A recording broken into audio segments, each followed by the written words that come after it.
Alright, here we go. This is gonna be another nice, cool post-mortem that pretty casual, kinda dry stream. Not too much stuff to look at other than mostly text and numbers. You know, we got a document, we got a spreadsheet, we got some other little stuff here and there. Got a couple back videos, in fact. Yeah, all the round recaps were on Sundays, but today was today's the day for the postmortem. Yeah, just a little bit more convenient today. Might have a couple other things to show off. We'll see. Lots of cool info to look at, but you know, a fairly dry kind of stream. Definitely the kind of thing that you can kind of sit back and treat kind of like a podcast. If you are interested in knowing how DLC is put together, this is the stream for that, because it's a bit of a story. Sometimes I tend to ramble a bit, and I don't have that much in front of me. It's just, you know, notes and then me talking about stuff as it comes up. Feel free to ask questions along the way. You know, I might defer a few of them to things that I'm gonna talk about later. But if you have any questions, you know, just ask them. I got a big questions list from the feedback form that I've gathered, so I'll answer a handful of those. Primarily the DLC related ones, though. So I don't really want to indulge in the memes too much.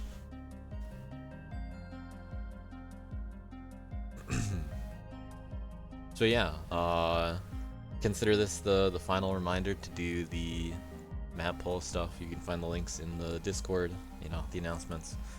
I'm not gonna link them all myself, but you know, one of you can maybe. They're already in the Discord, and hopefully you guys already filled them out, because we're gonna look at the results. But first, how we got here. So DLC started a while ago at this point. This is the 7th one, and we've done 2 per year on average. It started off a little tiny bit less often than that. So I don't remember offhand, but you know, someone can look it up. When exactly DLC 1 started, I want to say it was 20. You know, it starts with 20 for sure. I guess it was 2021. Like roughly May, perhaps. That's kind of what my gut says. Maybe June. It was around there. Then the next one was like February 2022, pretty sure. And then it's been every other. Actually, DLC 2 was more like January, February 2022. And then the next one was around September. And then it's been every 6 months since then. So then it's been like March and September, etc. This time it started a little bit later. It started later in September. We actually, you know, poked into November. But, you know, we've done it for a while now, so people kind of know what to expect. And this time they actually knew the most about what to expect, because DLC 7 was basically DLC 6 again. But DLC has quite the origin. DLC 1 wouldn't exist if I didn't come up with the idea that teams were responsible for making maps. The reason why was because back in like 2020, 2021, the kind of event meta, if you call it that, and the map making for events meta was basically just CMR but rare. Like there might be a CMR or two every year, and interest in CMRs was dwindling quite a bit, especially from the map makers. And this fueled 2 events that I have, you know, made a lot more popular, it turns out. And one of them was the custom map jam, So, you know, if people aren't going to make maps for CMR in advance for CMR anymore, what if we just make the making of the maps part of the event? You know, people like game jams. That idea is very, you know, reliable. I've hosted that kind of stuff before, and you know, we can just do map jams. That's pretty fun. So you know, make a map in 24 hours, pretty appropriate.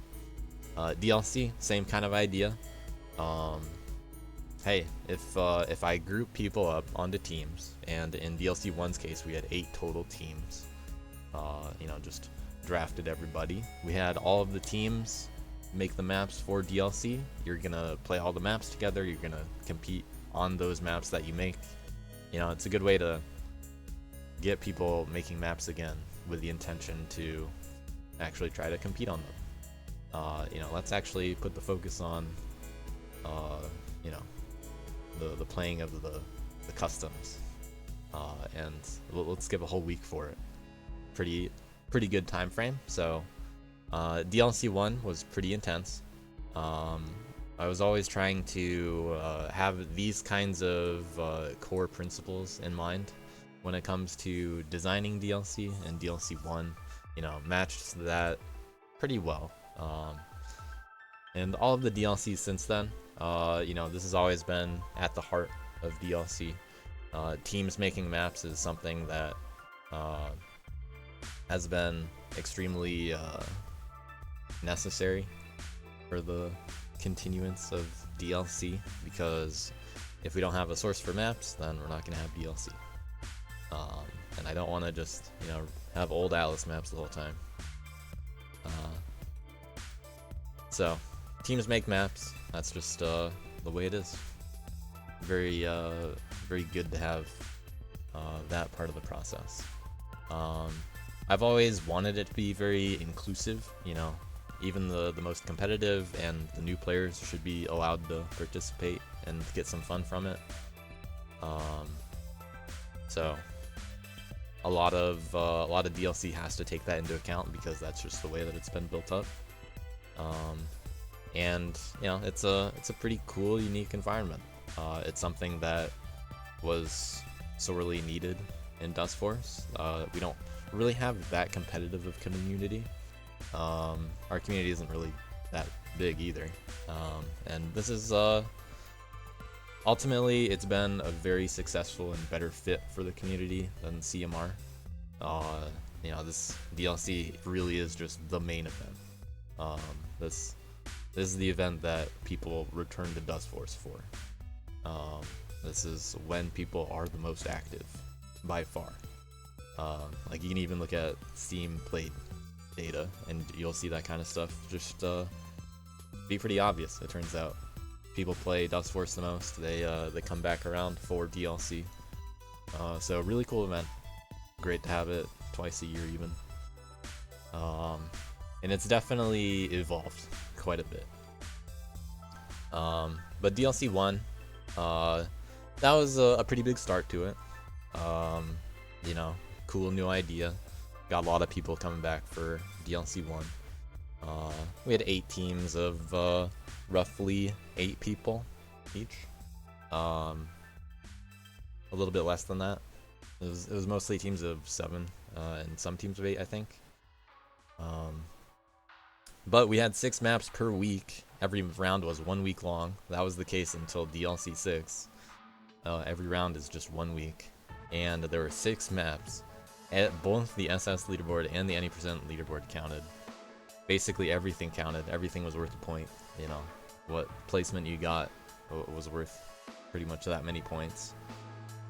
There were some tiers and some stuff like that, but that's pretty much all there was to it. You know, a lot of people play all the levels. So very exhausting. There was a lot of potential burnout that came from that. There were 4 weeks also, so we used to just have 4 weeks for DLC. You would so there would be a practice week to start. You'd get to see what the format's like. You know, here's a couple maps that you can practice on. You can see what the leaderboards are going to be like. And while practice week is going on, teams are making the week 1 maps. And then week 1 starts, and I also announce here's the week 2 theme. Use this theme for your week 2 maps. So you start playing all the week 1 maps, and teams are also responsible for making the week 2 maps at the same time. And really, you just go week to week with no break. So break week started in DLC 3, by the way. That wasn't a thing until DLC 3. So DLC 1 and 2 was just 4 weeks back to back to back to back. But DLC 4 or DLC 2, that was the first time. Or that was when I really dialed it back from DLC 1. So 1 was very obviously exhausting. Everything was worth something. DLC 2 changed it up a lot, and it made it much more lenient. So the difference between 1 to 2 is so significant that it can't really be understated. So I just said DLC 1 basically scored everything. There are 8 teams, there's 6 maps per week. DLC 2, one of the only similarities, there happened to be 6 maps per week again. It happened to have 4 weeks. But then I released maps on Tuesday rather than Sunday, so there's a 2-day grace period in between new levels coming out and the leaderboards finishing. That's nice.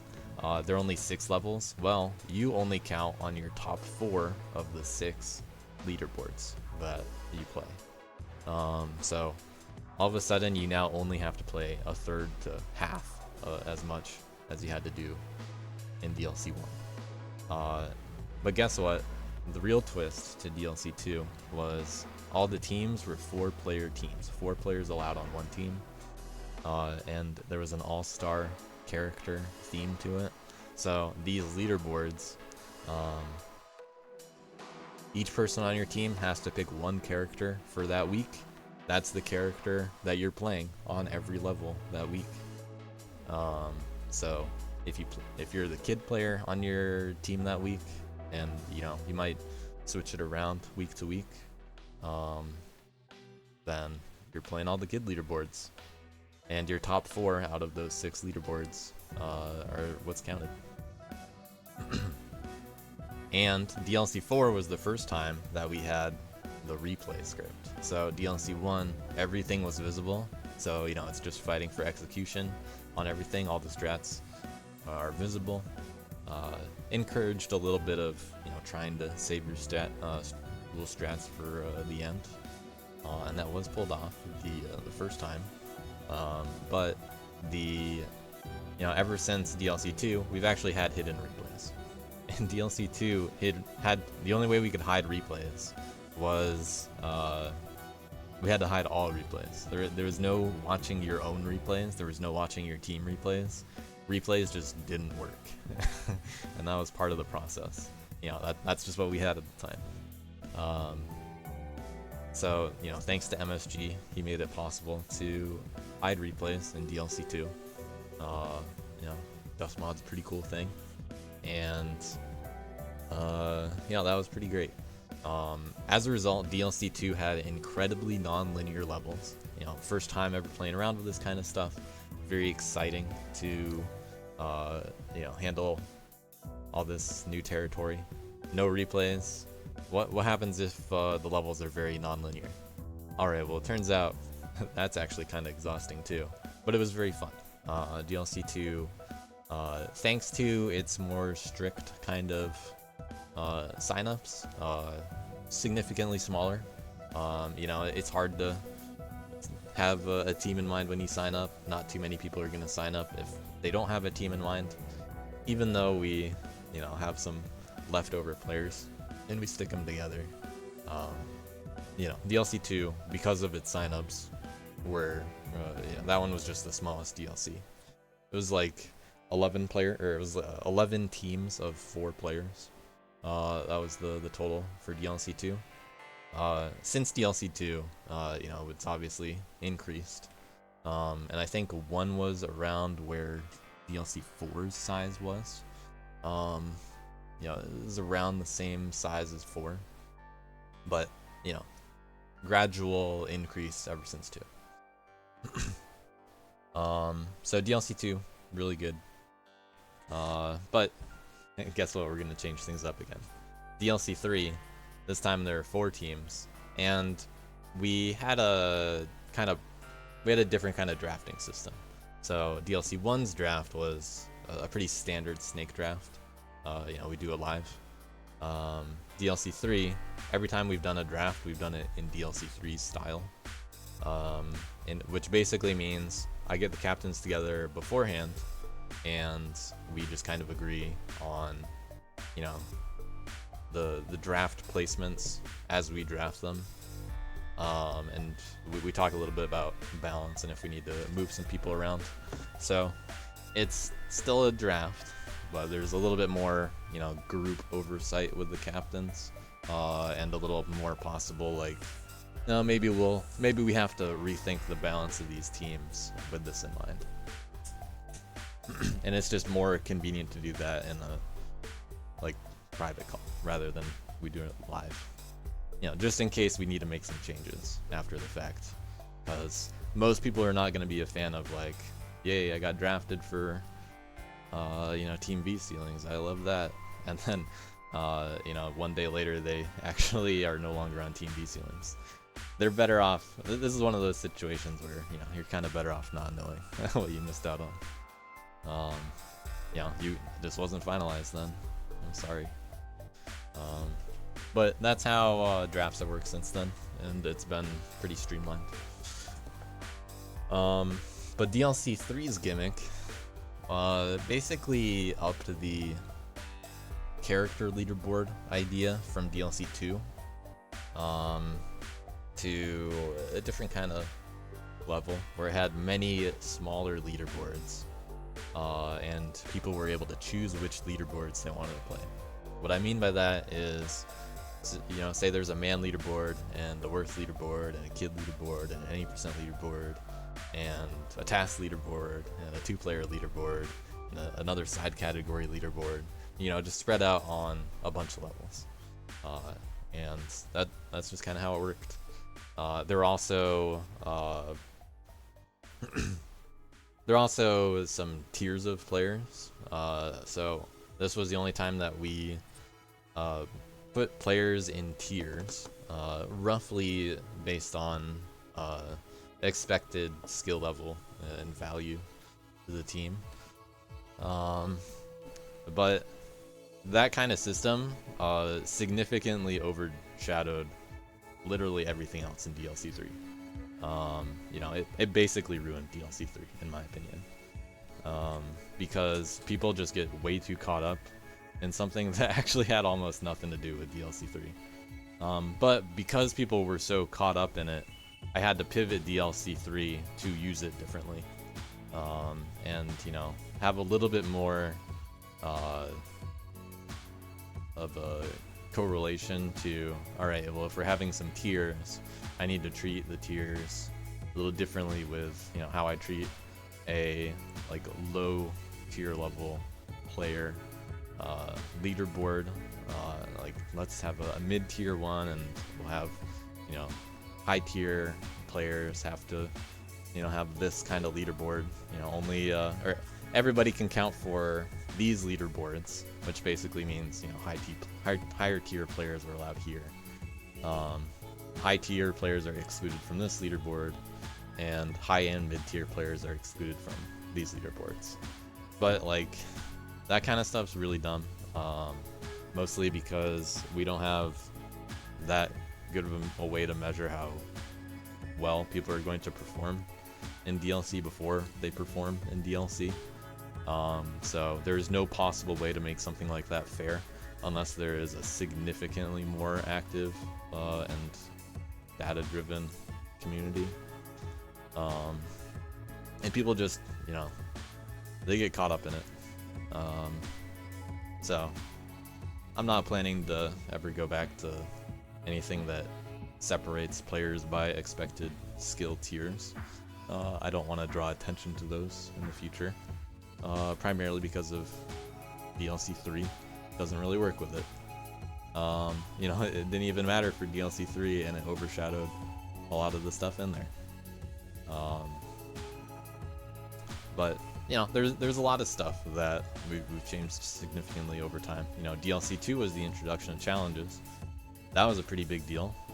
Challenges since then have turned into a more individual, like you can challenge on one leaderboard, 1v1 style. Whoever is higher on this leaderboard, you know, one representative per team allowed, they win the challenge. And challenges are worth like small base amount. You don't lose points for challenges. Back then, challenges were very different. DLC 3's challenges were probably pretty similar to what we have now, but you know, you would just pick a leaderboard that 2 people are on. It's a challenge now, it's worth extra points. DLC 2, teams challenged each other, and they were worth a lot of chaotic points, which was really cool, but you know, first time trying it. DLC 4, this is the only other way that I've separated players skill tier wise, and this was when I committed to if I'm gonna run DLC, I need to not be on a team. Like I tried being on a team in DLC 1 and 3, but pretty much I felt like, you know, that just felt too weird to me. I can't be unbiased and on a team, you know, that just doesn't work. Like I can act unbiased, and I felt like I acted neutrally pretty well, but the ability to not be neutral as perceived by anybody else in DLC just outweighs, you know, as many kinds of nerfs I can place on myself. Like, you know, if I happen to know or if I happen to have play tested one of the team's levels before confirming that it comes out, then I'll play it for 20 minutes or something, and I just won't play at all with any advantage for like days, and not help my team at all on any of the levels early. So I would just always, you know, overcompensate to try to avoid that stuff. It limits how much I can assist other teams if they need help with anything related to DLC. You know, I can't just look in someone's channel and when they ping me, they're like, hey, how does this work? And then I'm like, well, I'm trying to not read this other stuff. What's your question?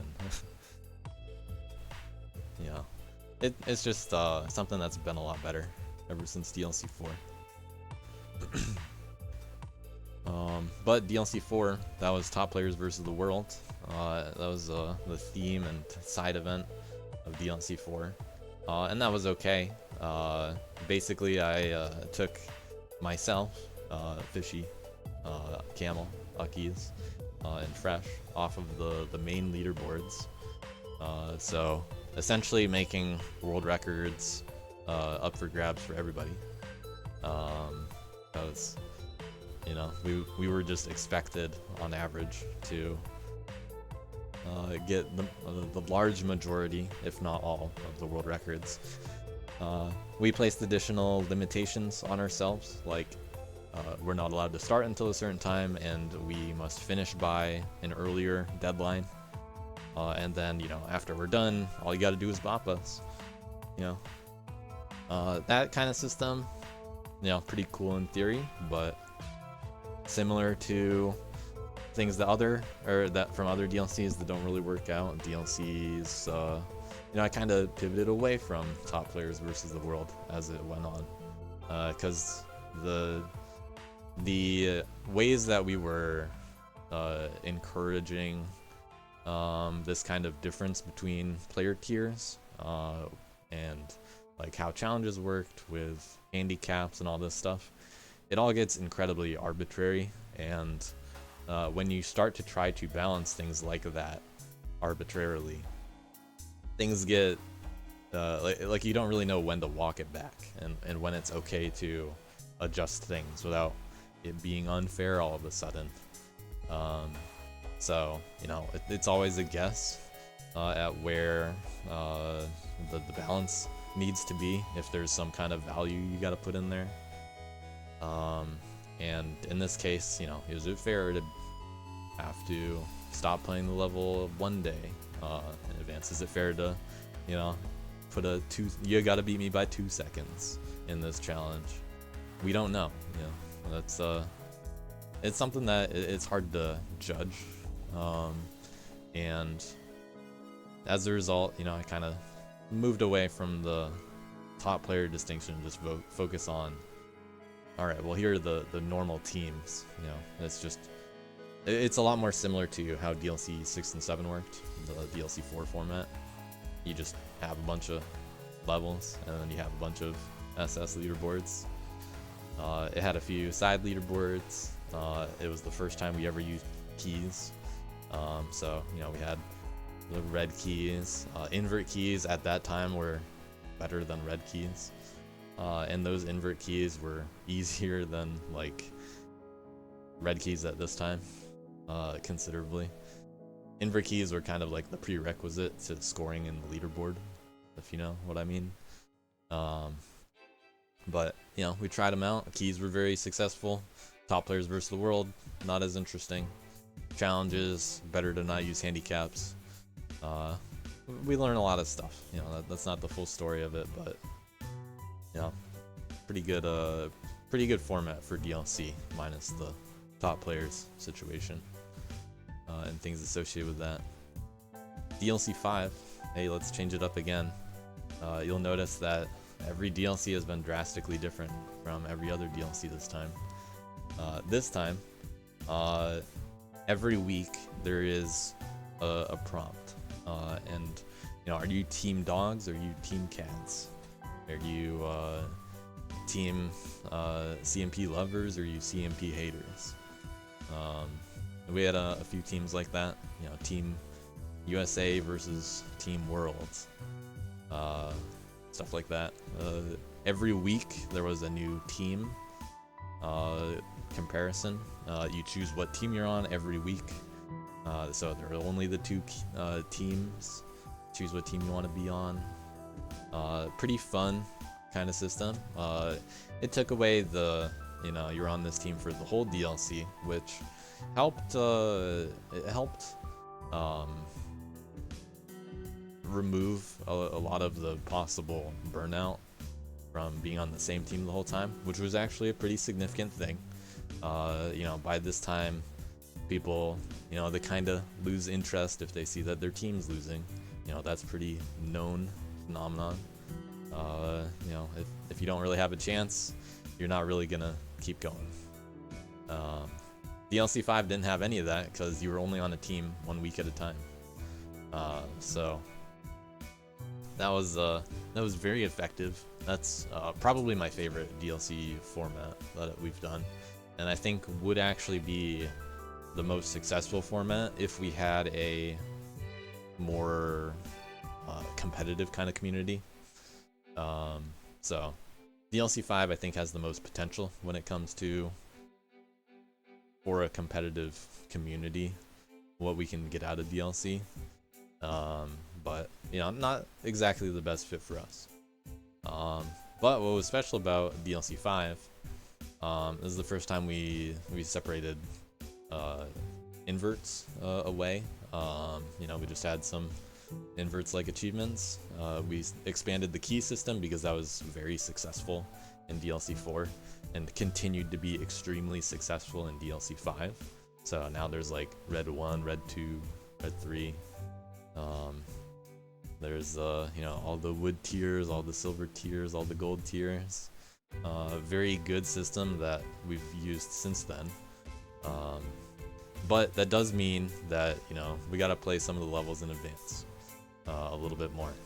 And I was considering, with DLC 5, if I know I want to have this more thorough kind of playtesting on maps,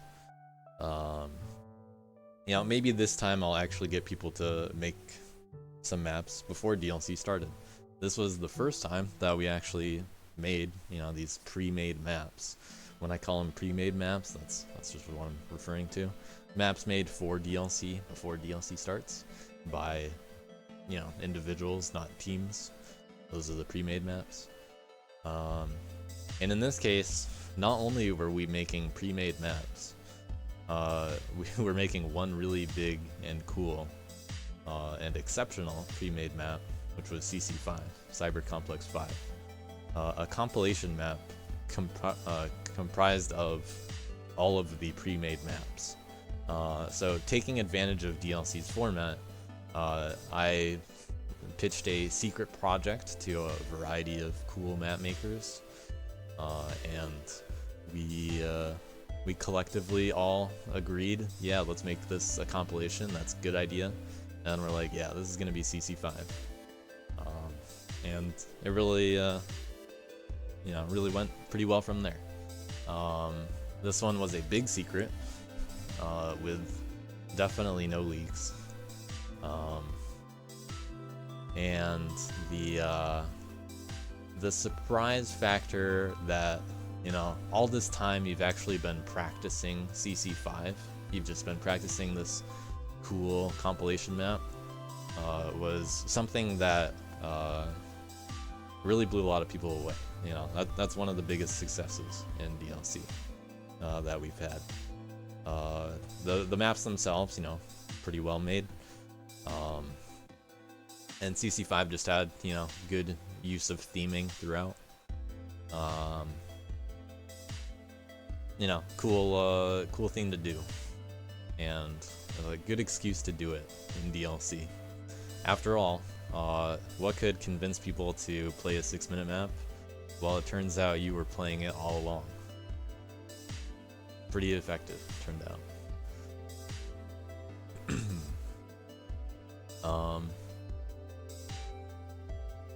So DLC 6, basically I wanted to play it safe in DLC 6. So I decided I'll take what works. I'm just taking what works from the previous DLCs, primarily 4 and 5, which were some of the most successful. By this time, we're growing every DLC pretty significantly. DLC is clearly the most popular event. I just want to keep 6 simple and, really kind of focus on the things that work, which really meant a little of everything makes its way into DLC 6. There were a couple big changes. So for instance, the team scoring system, and DLC 6's format really was exactly the same as DLC 7's, by the way. So the team scoring being made up of the 3 groups, leaderboards, keys, and challenges, all being worth the same amount and increasing in value throughout DLC for a little bit of comeback potential. That's from DLC 6. There were 6 teams in it, little coincidence, I guess, but not really. It was just a convenient number. The rounds turned from 1 week, so schedule used to be week 1, week 2, break week, week 3, week 4. This time we changed it to the 3-round system that, each round is a little bit more spread out. The pacing, although it's a longer event, the pacing was a lot more fitting for the event. Release some maps, wait a bunch of days, see some more maps, wait a bunch of days, round ends, wait some days, new maps, etc. So, good kind of use of the schedule and all of the existing systems. Everything is just kind of fine-tuned, and we're just going with what works. Keeping it straightforward, ideally. This was also the first time we brought in Atlas maps for the invert keys. Very successful, very good use of Atlas maps. That's something that there's no reason not to do something like that again. Really just all of the things that you like from DLC 7, other than bounties, that's from DLC 6. So, really we didn't change anything in the format. Everything that works out, it works. Very successful format, biggest DLC again. The pre-made maps, again, kind of overshadowed the team maps, but you know, we just made some maps. I let people make whatever maps they want. More experimental with what people were doing with maps. You know, I encouraged them to be a little more experimental to an extent with how they wanted to design their maps, because CC5's maps, DLC 5 maps, were CC5, which was very linear feeling, and a lot of people like that. But you know, maybe we don't want as linear of DLC again. You know, let's try to branch it out. DLC 6, there were a few more maps that went back to non-linear, but you know, those are always divisive kinds of maps. People say they want them and then they don't play them. They don't like them, or they say they want different kinds of stuff and then they don't like different kinds of stuff. But you know, we use what we get.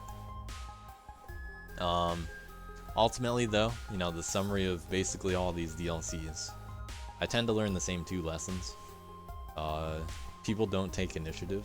You know, they're not willing to take that first step to challenge somebody the majority of the time.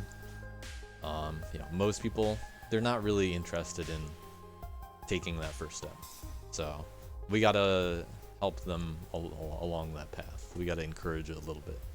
We've done better and better at it. I think DLC 7 was best for doing that. I'll get into why.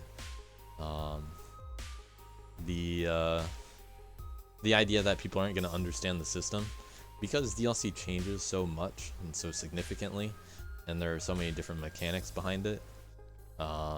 There's always going to be someone that doesn't want to read the announcements, and that's always the case. So I have to repeat a lot of things in a lot of places, so as a result there's, you know, even more kind of announcement spam. There wasn't like more this time, but I gotta keep saying stuff. I gotta keep reminding people, because they're not gonna do things unless they get reminded somehow. But even if you keep reminding them, they're not gonna read them all, so best to keep things simple. And you know, all these kinds of things in mind. You know, DLC's gone through quite a history at this point. I haven't done as thorough of a history of DLC as this one for a bit, but you know, every now and then it's good to rethink the past. You know, how did it really go down from back then? I think we can always learn stuff from each one because they're all so different. There are a lot of things that have worked and a lot of things that haven't worked. We've done a lot of stuff. Definitely open to questions about past DLCs too, if they ever come up. Because I can always like remember some kind of little thing about some old DLC and be like, yeah, this is how I thought about the evolution of, you know, challenges at this time. You know, challenges have been around since DLC 2, but they've changed a lot. So, quite a history now. We've tried a lot of different stuff, and DLC 7, hey, guess what? That's DLC 6 again. And there are a few good reasons why. DLC 7, I kind of knew, so I tend to know, like, when a DLC is happening, what I'm actually going to do the following DLC. So I kind of have it in the back of my head because that's just kind of how I work. And it's a little distracting at times, you know, thinking ahead that much, but you know, focusing on what worked in DLC 6 was a pretty good thing. I knew that I wanted to do the same thing as DLC 6 because I'm trying to gradually get some more people involved and try to simplify some stuff overall. You know, I wanted to play it very safe this DLC, and I didn't want to have to do as much myself. So as a result of DLC 7 being basically the same as DLC 6, I didn't have to make a new spreadsheet. I mean, I made a new spreadsheet, and it had a few little updates here and there, but that saved me like, you know, days to a week of just working on a new spreadsheet and all kinds of new scripts and all this other stuff, for, you know, preparing for DLC 7, because hey, it worked basically the same. There were only a few things that needed to change internally for the spreadsheet, like, you know, where certain info is and streamline the scripts a little bit more, but you know, that saved a lot of time. People don't have to learn anything new. Very big factor that was extremely successful. You know, we haven't done the same thing before in DLC. The thing that was different about this one was that we did the same thing. Very unexpected. Which, it's gonna be a pretty big shock in the future, I'll just say. You people that are relatively new to DLC for 6 and 7, we're not doing that again. I mean, it went fine, but we gotta do something different. DLC 8 will not be the same. And I'll talk a bit about how DLC 8 I expect it to work next time. Or not next time, but later on. You know, I got plenty of ideas, but DLC 7, the idea was stick to what works. You know, I was trying to do a little bit less event planning this year as a whole. So, you know, DLC 6 aimed to keep it simple. DLC 7 did basically the same thing. But I really wanted to do, you know, a few things on top of that. You know, I knew that 4 teams was the way to go following DLC 6, because 6 teams in DLC 6 was a little bit too much, and 4 teams was a good place to have it. You know, let's have some slightly bigger teams again, and let's keep the same kind of structure, so everybody knows what they're doing, and it's easy for new people to get help from everybody else. And one thing I wanted to do that was a consideration for this was I knew I was going to do something interesting with maps. And that something did end up turning into Yin and Yang. And a little background on how that influenced DLC.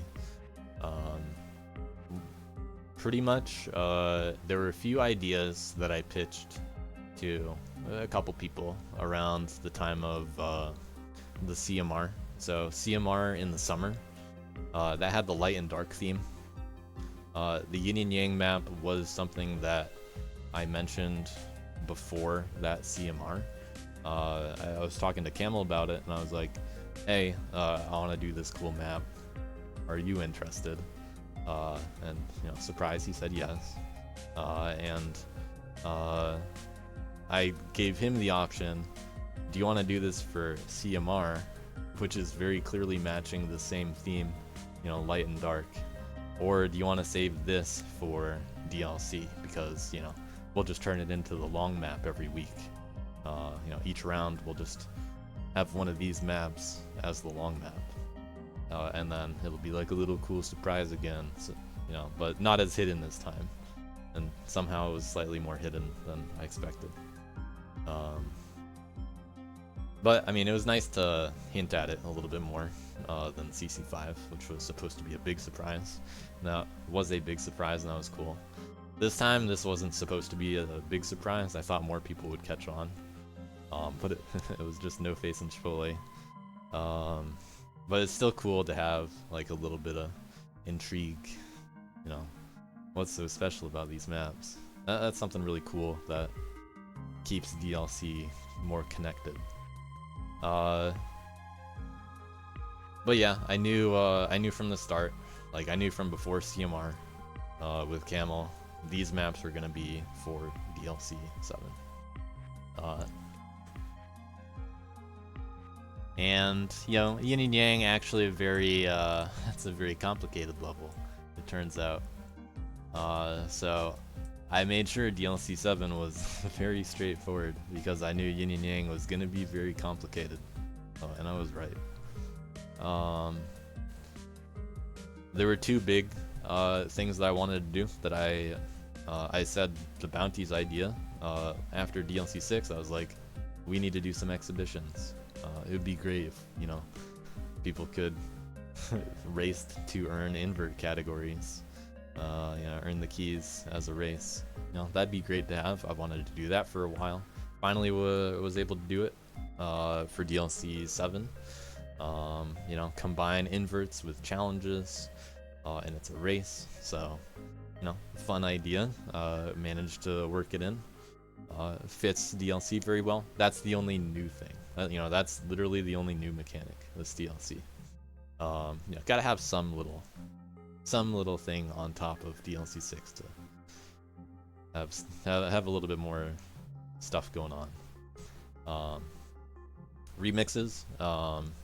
So the idea of remixes, I also knew that during DLC 6. So what I mean is, I knew I wanted the theme of pre-made maps in DLC 7 to be remixes. I decided this fairly early because I was like, it would help the map makers, and it would help the it would just be a cool theme overall if we used the idea of remixes in DLC.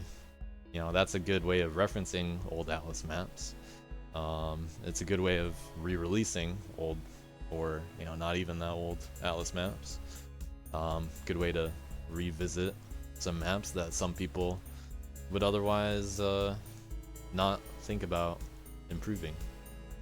That's something that I've wanted to encourage for quite a while, and I'm glad we were able to accomplish that with the remix idea, remix theme in DLC. Because me personally, I don't really like releasing a map and then it being done. You know, I want to fix things in the map after it gets, you know, released. And you know, very obvious reason why I want to release Desert DX, because Desert is not the complete desert map. But, you know, that's kind of a separate thing. You know, overall, the remixes replaced the themes from the past. We hadn't even used them in DLC 6 because they weren't as necessary. You know, teams weren't making as many maps. I don't really need themes. But themes are fun. They're good starting points for maps. And if I ask teams to make a lot of maps, I need to give them a theme in order to keep maps a little guided. I need to give less experienced map makers a starting point somehow. You know, ever since DLC 2, I've known that it's a good idea to give people a starting point to make maps, especially if I'm forcing a lot of people to make maps. Yeah, basically, it's about building up the bottom level of skill. You know, bringing them up to the people that are more experienced. DLC is very good about that, and we can do that in the map making process too. I did also know that CMP was going to be, or CMP remixes was going to be part of the round 3. You know, it was just a good combination. Not a, I mean, happy coincidence in the sense that, you know, it lined up, but was intended from the start.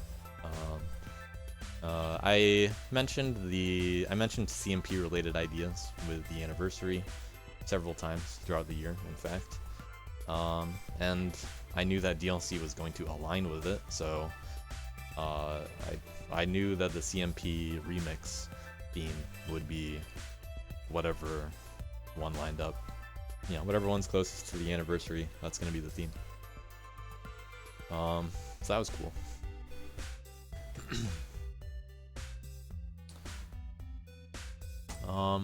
The level plan. So I from the beginning, I wanted more short maps after DLC 6. So DLC 6 had a severe lack of short maps. 6 was a little bit more. 6 actually touched on the burnout, touched in the burnout direction a little bit more than 7, perhaps. but they were kind of similar, but for different reasons. In 6, there wasn't like anything small that people can just quickly approach and understand quickly, and just get a key on and leave. And that's something that is pretty important. You gotta have good stopping points in DLC. That way people feel comfortable with the idea of stopping after they reach a certain goal. That way they don't burn out because there's no clear goal. And you know, they just keep going. So short levels, good for that. And I wanted multiple short levels, and it ended up being an easy way to combine short levels with, well, you know, let's just do one for each character. And then more accurately, I think this was the idea, because I didn't know how many maps exactly I wanted when it came to DLC 7. At some point, I just committed to, you know what? Let's just have a lot of maps, see how it goes. And because we're having a lot of maps, let's make them a little a little shorter, because we can't do what we did in DLC 6, which had a lot of like the medium maps turned into long medium maps. You know, they were pushing like 30 and higher 20s more often, and getting in the 20s gets pretty exhausting when you got a lot of levels that are in those 20s every round. But the size of the medium maps this time, because I had longer maps, we pushed those down to the 15 range, and I knew that the long level was going to be quite long, and I wasn't expecting it to be over a minute long, but then they just kind of kept getting longer.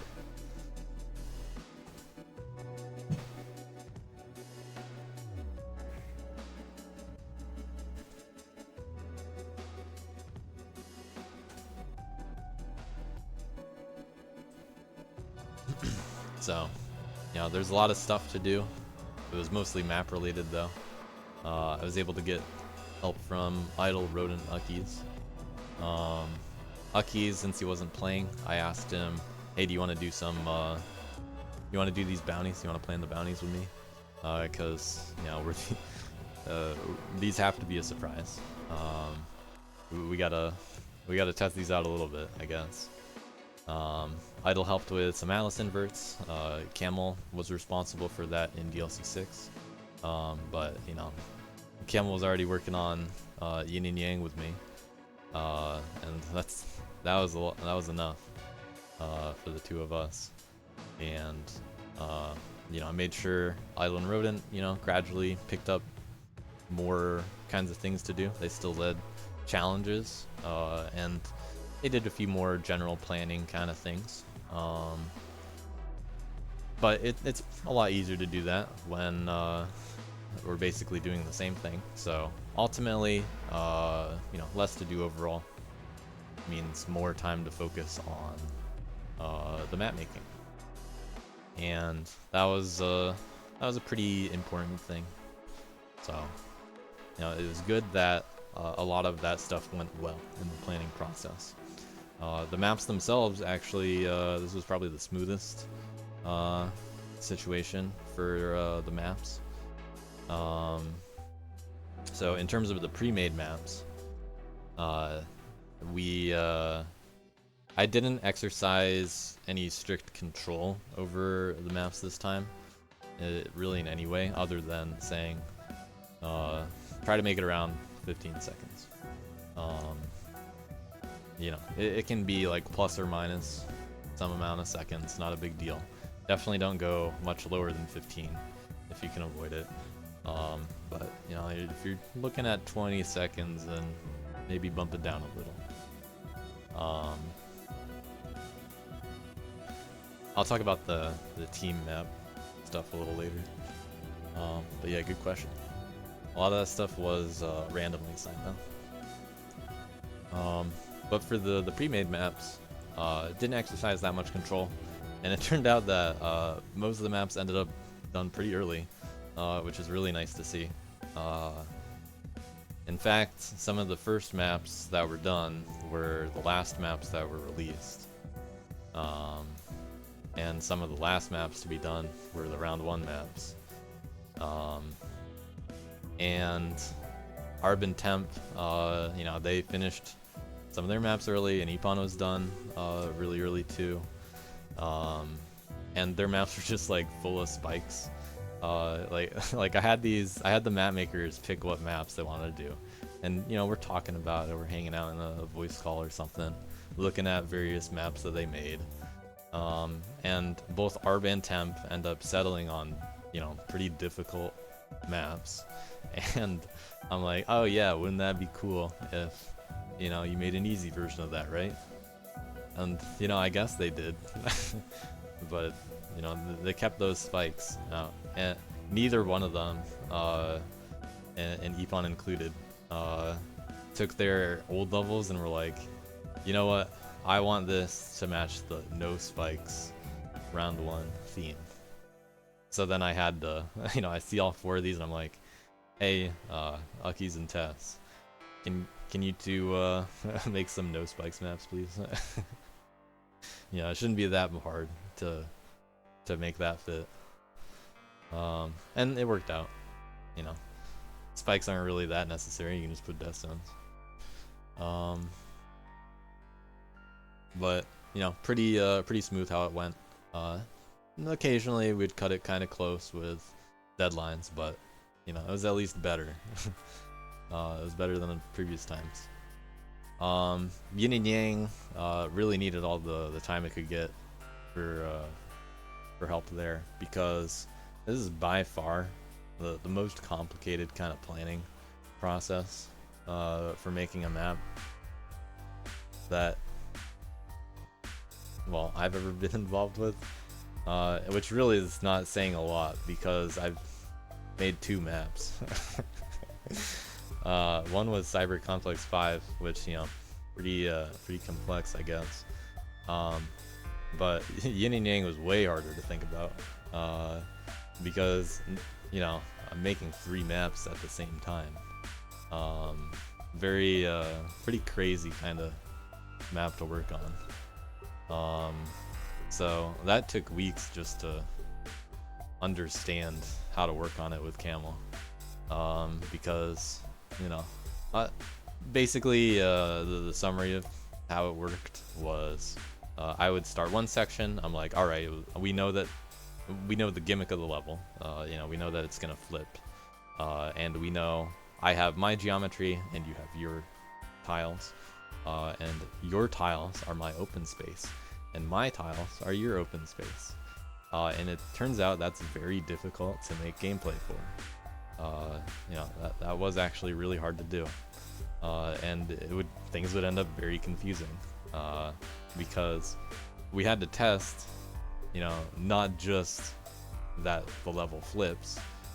We have to test, you know, all the other sections of the level too. And we're like, okay, well, we map things out, and it's quite a process. I'm actually going to get into that another time. Unfortunately not this stream, but, you know, very complicated kind of map to work on. At a later time, we're going to do a little bit more of an interview format with how Yin and Yang was put together, which, you know, does mean, although I'm not going to do a thorough demonstration of how it was made, you know, after the postmortem's over, if we want to have like a little Q&A about Yin and Yang specifically, you know, feel free to ask me stuff about it anytime. I'll say how it worked. But yeah, Yin and Yang aside, really hard level to work on. That took the majority of my concentration this DLC, because that was pretty intense. As for teams and registration, we had a lot of similar requests to DLC 6, you know, same kind of format, same kind of requests. People just want to be on the same kind of teams. No surprise there. We got several new players. You know, cool to see even more new players join this time around. That's where, you know, the community tends to keep growing. Get new streamers in, and always good to see a new influx. I'm consistently surprised that, hey, this DLC, it's bigger than the last one again somehow. And you know, it was again. We did have a little trouble figuring out how to get 4 core groups out of the captains, or out of all of the people that signed up. It was challenging to come up with 4 actual teams.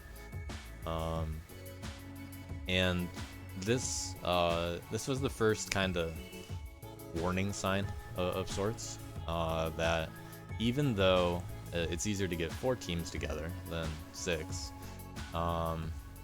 there's not really that much interest in someone either one leading a team, like being that core kind of thing, that core kind of group that holds the team together, but 2, there aren't as many core groups that I can reliably see that do, you know, everybody else kind of fits around these people.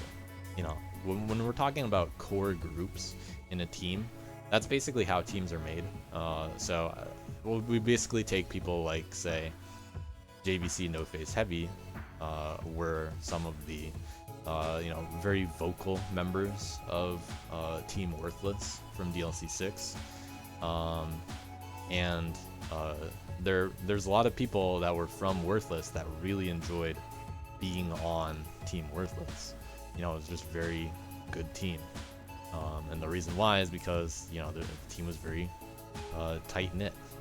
You know, they realized that, hey, you know what, it's great to be on an active team that, you know, trash talks its own self and you know, everybody else,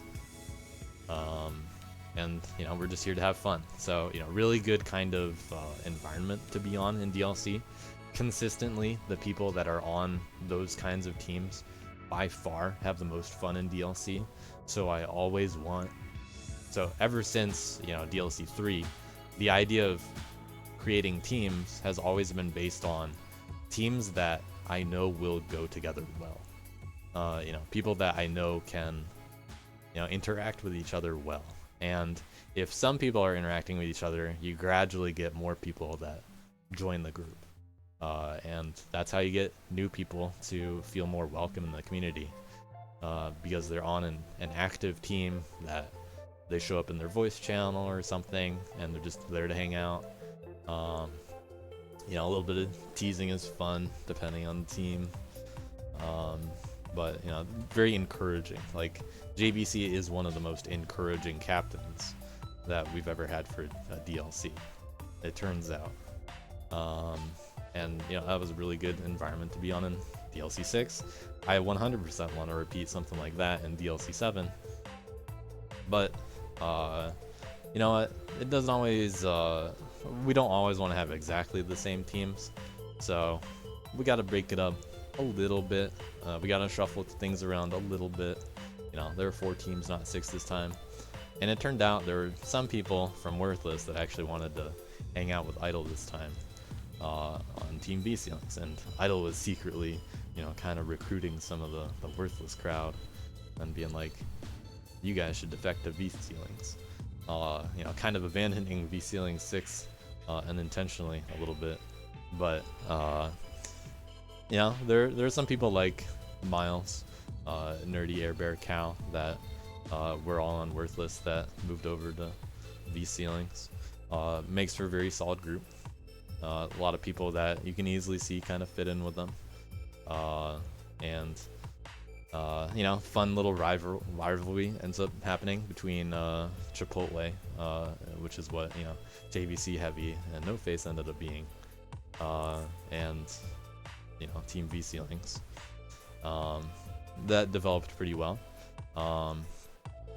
and then there are a few, and then for Kappa Crew, there were a few additional captains that I, you know, kind of knew what the team was gonna feel like based on the kinds of people that were there, and it took a little bit for them to warm up to each other, but it ended up working out pretty well. It ended up being a cool, a very effective captain team. Arb, Yoko, and Cruel really made it pretty solid there. But Wildlife had a little bit of trouble getting that team started because out of most of the people that signed up, there were some that wanted to be together, mostly like a lot of, Team Europe, for lack of a better word. There's just a group of people that like to, say, go to ESA or something. They like to be on a team together. And some of the creepy crawlies from DLC 6 ended up being a pretty good fit for Wildlife Wranglers. Fortunately, a few people like Wazi, Abos, Skyhawk, Alex ended up being a pretty solid core group over there. And Fishy as well. And what ended up being the play for Wildlife Wranglers was we knew that they weren't like gonna be as talkative early, so we made sure that they received a lot of active players that we knew would be pretty competitive. So even though Wildlife Wranglers was, least talkative, it was intended that they would potentially put up the biggest fight, especially with Fishy at the top. They may not speak in chat, but they'll speak with their runs, and that was pretty successful too. Sure, not everybody sticks around with DLC, but we're just talking about the process right now. Ultimately, when the draft kind of comes together, it was a little less balanced on paper than, say, previous DLCs, but the captains all agree to it. We're all happy with the teams. We're gonna have some fun teams again. It's gonna be fun to be on these teams. Every team has a chance.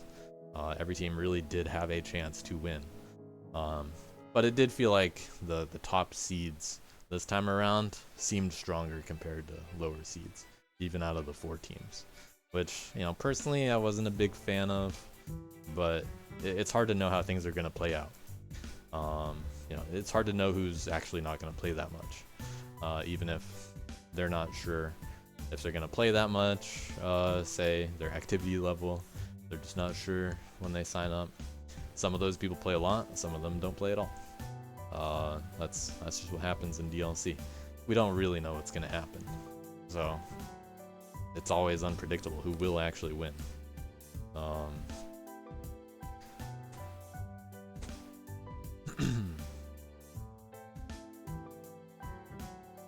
So yeah, let's talk about what happened.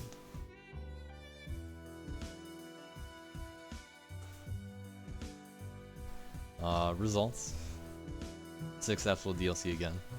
Its biggest again, somehow. Really good to see everybody enjoying DLC again.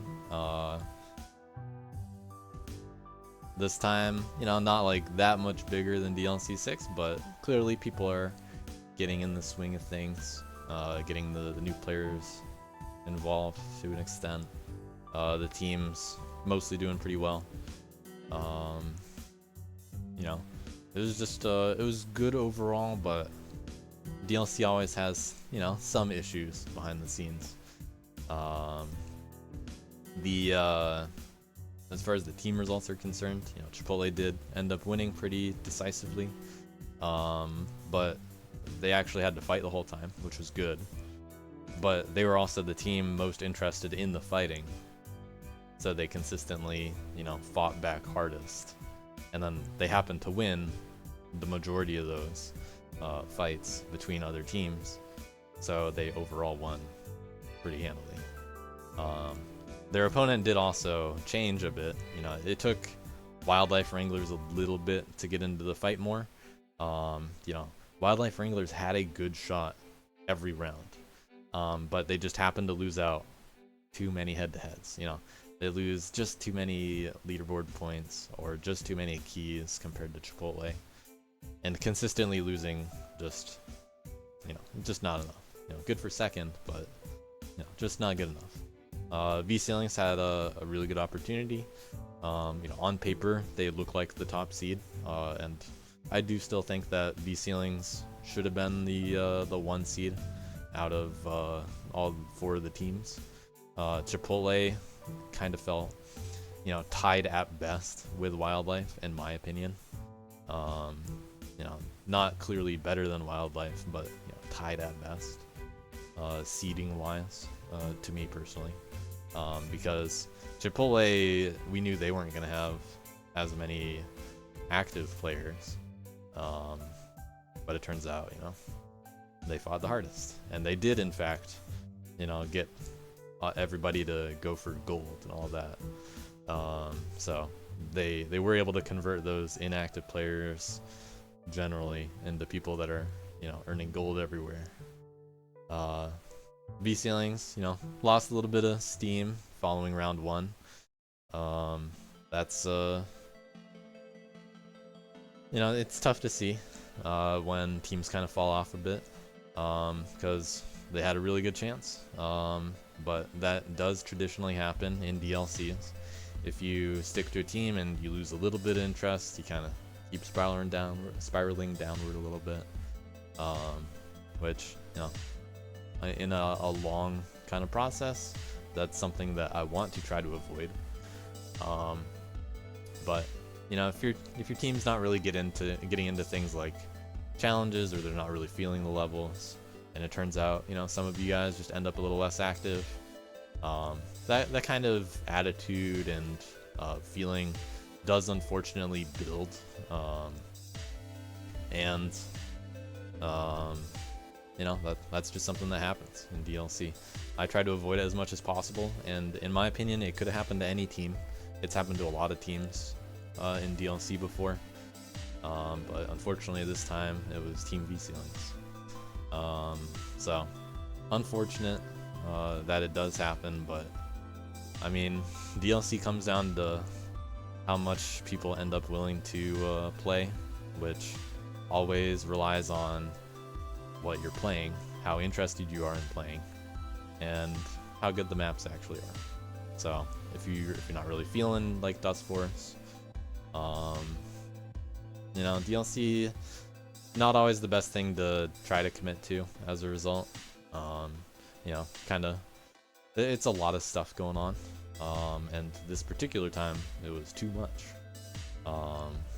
So although we had good engagement, generally speaking, and lots of cool trash talk and stuff,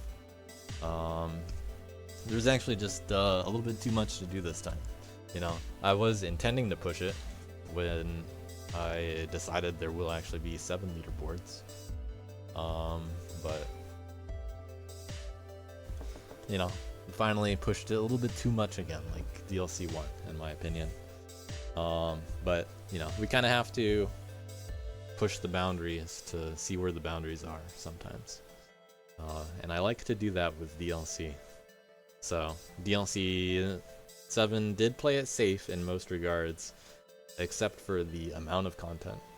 That was something that I knew there was going to be a lot, so I made sure that it wasn't like too long for any of it. Sure, the long level is long, but let's see what we can get away with again.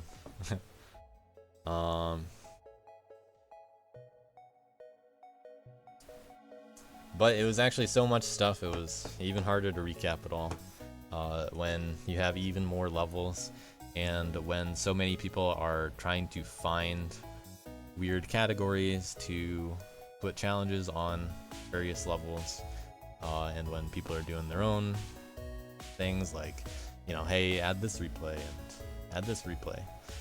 There ends up being way too much stuff for me to cover in just one recap. I'm recapping 2 weeks and there's so many things that I could possibly show that it ended up getting a little bit out of hand.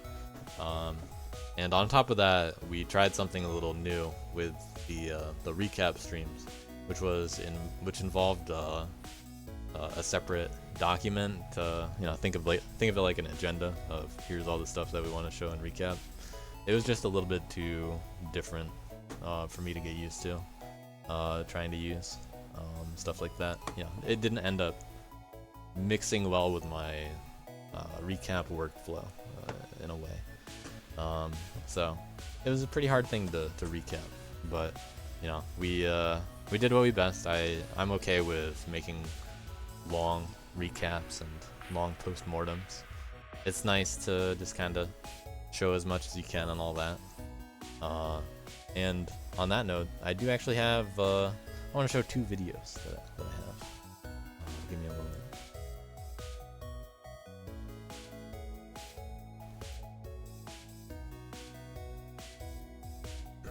We have 2 videos from the back. One's gonna look a little bit more familiar, just to kind of recap something that was showed off earlier. Just yeah, we'll show them for fun.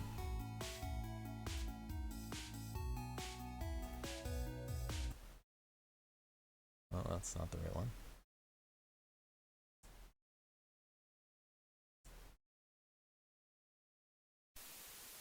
You know what I love about tacos? What's that? Everything. I was thinking tacos and nachos. Well, that sounds good to me. What do you think, Peter? I just arrived in my pants. That night, we all ate tacos and nachos that were so good, we stood and cheered. We were the envy of the neighborhood. Here, Joe. Barely thawed trout and white rice. This trout's the lucky one. It's over for him. What's that, Joe? Thanks, Bud. Looks terrific. What if this could change the world? A burrito. Yeah. It can't. But it can SS Jota. You're so weird. Why were you like walking like a fucking robot? I'm eating, that's why. I'm sorry. Oh, what you eating? Chipotle, don't kill me. Wait.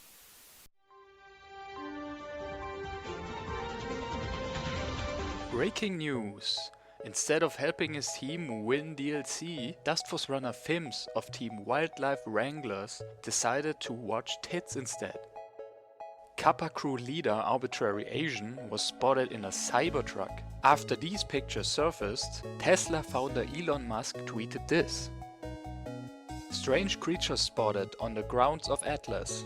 They are identified by their ramblings about V-ceilings, which would also explain their distinct head shape. Long-lost meatball runners Snow, Shadex and Bag are reunited under Team Chipotle for DLC 7. Dustman-sized burritos now available at Chipotle.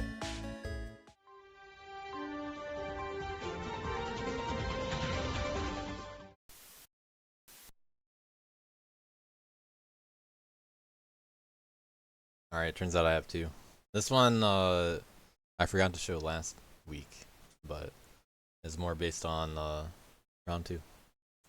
Play of the game. There's some people that don't normally show up here. A red key reminiscent of DLC 4 red keys. There are a lot of Chipotle team members. Drop it.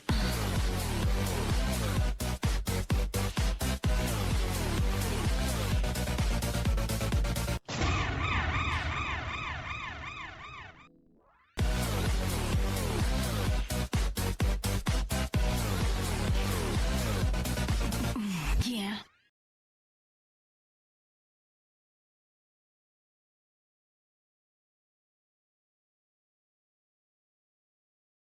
Shouts to Back making those. Back, are you around still? You were just talking.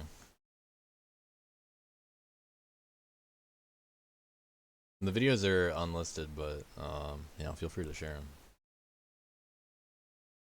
Definitely put those in trash talk or something.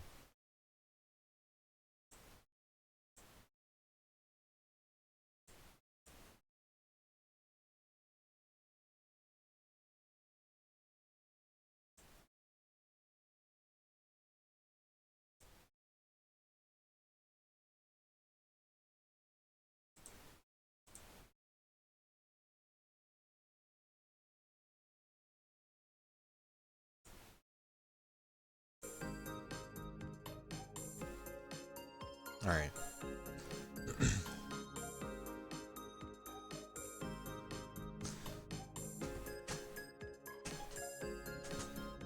So yeah, there was a lot to do. We had a lot of fun. A lot of cool things that happened, but in the postmortems, I tend to talk a little bit more about the things that I wish could have been better, which includes basically everything. You know, that was a good little story, you know, how we got here. But there are a lot of things that, you know, went well, a lot of things that didn't go so well. I'm always thinking about this stuff as DLC happens. You know, what could I do differently? Is there anything I need to adjust on the fly? I resisted the urge a little bit to make any changes, as I tend to do. But you know, this time, like I said, DLC is about the teams and it's about the maps. And in this case, the maps, they were actually pretty hard. All of the maps ended up very demanding to play. And this is something that is exacerbated a bit by DLC as a whole. So DLC, people grind these maps immensely more than they ever do. It's just the way things go. People, they play DLC maps, turns out. DLC maps are significantly more competitive than anything else that we have in Dustforce. Like, if you're having trouble fighting over a red key in DLC, hey, maybe you should start thinking about some top 10s. Some of those red keys in DLC have actually been comparable to getting a top 10 on a normal leaderboard. People fight way harder on DLC than they do on dailies. You know, it's tough, and it turns out that the maps themselves were quite tough to play.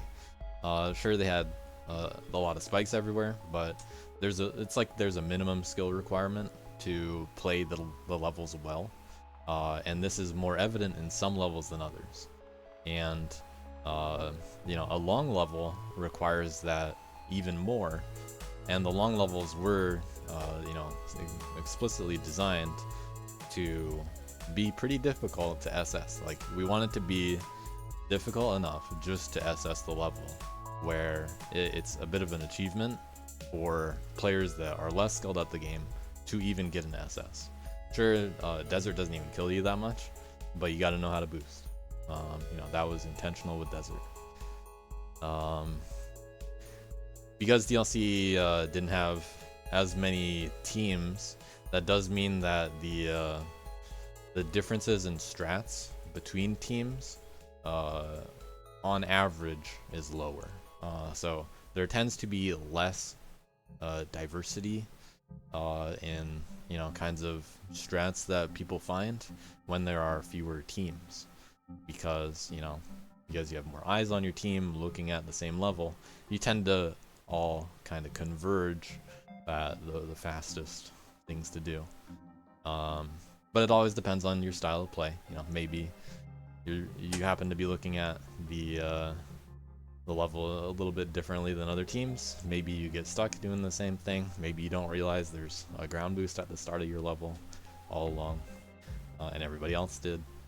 But you know, if you made the level, you might have missed something.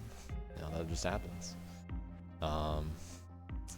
Yeah, one team DLC, everybody sees the same replays. That really is just that's all levels other than DLC. You already see everybody's replays. No time limit too. The long levels, pretty long. I didn't intend for Yin and Yang to be that long, but as Camel and I kept making the map, we were just like, we want to do this kind of stuff. And I trimmed Desert pretty significantly. Desert DX is, you know, as long as depth, and because it has, you know, so much different kind of backtracking sections, and it, you know, has that different flow to it, it's just longer. You know, I don't want people to play a minute and a half level round one. So Desert DX You know, desert was just I chopped off the level at prison pair number 14, which is the end of desert. They're all numbered. You can see the yin and yang. And 14 got expanded a little bit, turned it into, you know, that kind of prism pattern for an ending. You know, that was just the easiest place to end desert. So it was only a minute long, not a minute and a half long. And I knew depth was more like linear. It had bigger boosts in its sections, and it had less backtracking. So depth was shorter than desert, or you know, desert DX, the full version. So desert was first, had no dying. Depth was second. Was a little bit longer than desert. But they're just long, you know, they're hard levels, they're long. A minute's a long time. I was originally expecting something a little bit more like 40 to 50 seconds, and then yin and yang can be like minute 20, you know. But hey, we kind of looked back on it after we decided to make all the sections. We trimmed it here and there, but we're like, I don't really feel like trimming it anymore. You know, I don't want to lose out on this section, and you know, we just made a good map. Just focused on making a cool map with yin and yang, and that ended up going pretty well. So could have trimmed it more, but you know, whatever, we didn't. But we'll see how it goes having maps this long, because hey, the short maps, they were short for a reason, and that ended up being a good balance because there was so much to do, and although people, you know, missed out a little bit on slightly longer maps, they had so much other stuff to do that, you know, they didn't miss out that much. Even though, you know, in terms of levels that we were missing, because I allowed people to, you know, just make whatever they wanted, well, turns out people tend to make similar kinds of maps. And we got pretty demanding kind of levels. We got mostly linear kinds of levels. There were a few that were less linear, and they weren't really like combat non-linear, because it turns out people don't actually like to play or make those as much. Not a big surprise, but you know, this is just what we got this time. Character leaderboards, they worked out really well. Partially because they're on the short levels, you know, for a reason. And even though I knew it was gonna catch a little attention, you know, people were not gonna like trying it out. It actually ended up very good. That ended up very successful. People that were like, oh well, I'm only gonna play man, they still tried them out. You know, it's not team worthless anymore. Turns out JVC actual worth main. You know, you didn't realize all this time JVC could have played worth and team worthless. They could have won by more. The character leaderboards, like I said, performed pretty well. Very good intro to trying out other characters for some newer players. Good opportunity for people that like the characters to grind their own levels. Good opportunity to just get a key and dip if you don't care for the level or the character. So, you know, pretty cool use of the character leaderboards. You know, good to have it back. Not gonna do it every time, but good to use it well like this. Keys, they perform pretty well. I got a lot of stats to show, and a lot of these are already public. They've been for a while, this week in fact. So we got a lot of cool stuff to look at, so give me a moment, I can tell you how cool the keys really were. But in general, you know, people they liked what happened this DLC and they played a lot.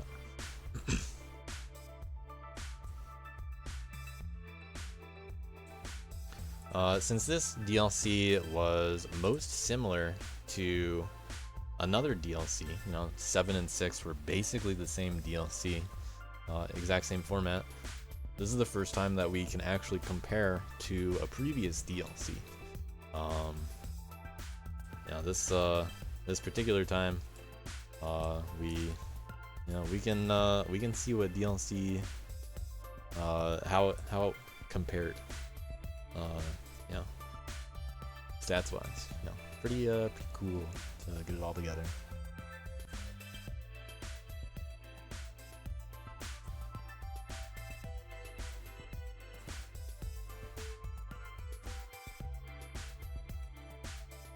Alright, so here's the DLC 7 leaderboard. I got the DLC 6 leaderboard too. Somehow this doc changed a lot. Hopefully it didn't. It's DLC 6. Alright, so, we got plenty of team members. Now, if you look at like DLC 6's roster, you'll see these are all the players that played DLC. The leaderboards are very similar. You'll see kind of similar results for players and all that kind of stuff. I don't have any of the player comparisons written down, but I mean points are handled a little bit differently this time to last time. You can mostly just see like these kinds of players got all the keys. It's nice to chart little differences between all that stuff. But the real juicy stuff is in this pretty thorough, this very dense numbers. These very dense numbers. We got a lot of stuff here. So in level stats, this is a total of many of the things that happened in DLC, and there are a lot of things to look at. I'm gonna try to add some notes very soon for labels for like W/R. What does that mean? Well, that's wood key time over the red key time. So what we have here, just to go through it all, we have total amount of invert keys earned, total amount of invert pluses earned. The lower number is if you add them both together, up to that tier. This is how many were earned. Almost 1,000 inverts earned, all DLC 7. Should have pushed a little harder, guys, I guess. Nearly 60% of invert keys, people played them to get invert plus. So, that's the number. We got a lot of numbers like that. 30% of PBs on levels were red keys. It shows how many people are earning red keys in DLC. Nearly or just over 60% are earning gold. So the majority of players are at least gold level. And then the numbers fall off a little bit more. Fewer people are getting silvers and wood keys. Most people are at least getting wood if they're playing the level. But there are still, a little bit under 4% of players. They don't get a key on the level, but most of them aren't even on a team. So we have all the totals added up for each of the levels and a lot of additional stats like that. We also have those totals shown lower for, there were 114 red keys earned by Team V ceilings in total. Now, these numbers are not exactly the same that you're going to see in summary, because here you'll see, oh, why is it 127? Well, that's because some levels counted twice for the scoring process, but levels do not count twice for the stats. Desert, depth, and yin and yang are not suddenly worth 2 red keys if we're just looking at stats. So keep that in mind. That explains the difference there. This column, wood over red, we're looking at these times here. So the wood 1 time, the silver 1 time, the gold 1 time, and the red 1 time. On average, these are the requirements for them, but they exclude the long maps in measuring this because the average would go much higher for that, and that data point is not as useful to look at. So on average, you're gonna see these levels, or these times are considerably lower in DLC 6, but we do have one additional level. So much shorter levels, or one more level, and we got some invert stats too, like level or replays that were during DLC 6. But yeah, just keep going through them. Our diff, that's the tier, that's the difference between all the red key tiers, and this is the percentage of you know, what that difference is compared to the red key time. So you know, this 1 second time for a 63-second red key, pretty low percentage of that red key, and similarly, you know, 0.2 out of a 13.8, you know, pretty low percentage. Therefore, it shouldn't be as challenging to climb those tiers, but the difference between those levels is right here we see the world record earned this key. You know, we got red 5 versus we got red 2. So red compared to the world record was much closer, it's 0.97 on map ref than it was on desert, which was 0.93. So because of that, you know, because of the red not being as close to the world record, we have a lower number for world record over the red 1 time, and we had a higher key because of the key tiers being a low percent.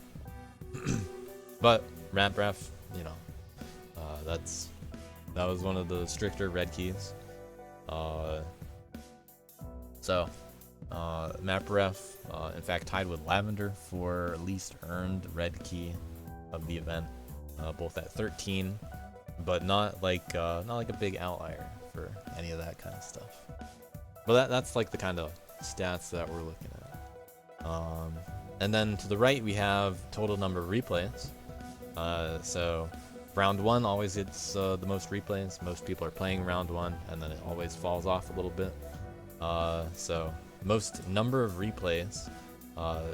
So we have total replays, and then we have valid replays, which is, you know, people submitting valid replay times.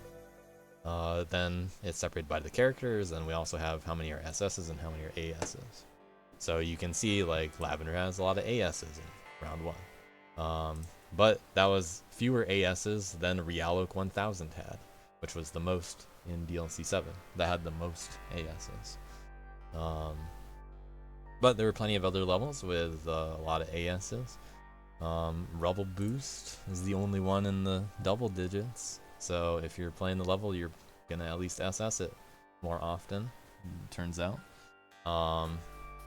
In terms of total replays, map ref looking like the most grinded level for no meander AS stats, or melange, but the map ref looking like the most grinded level.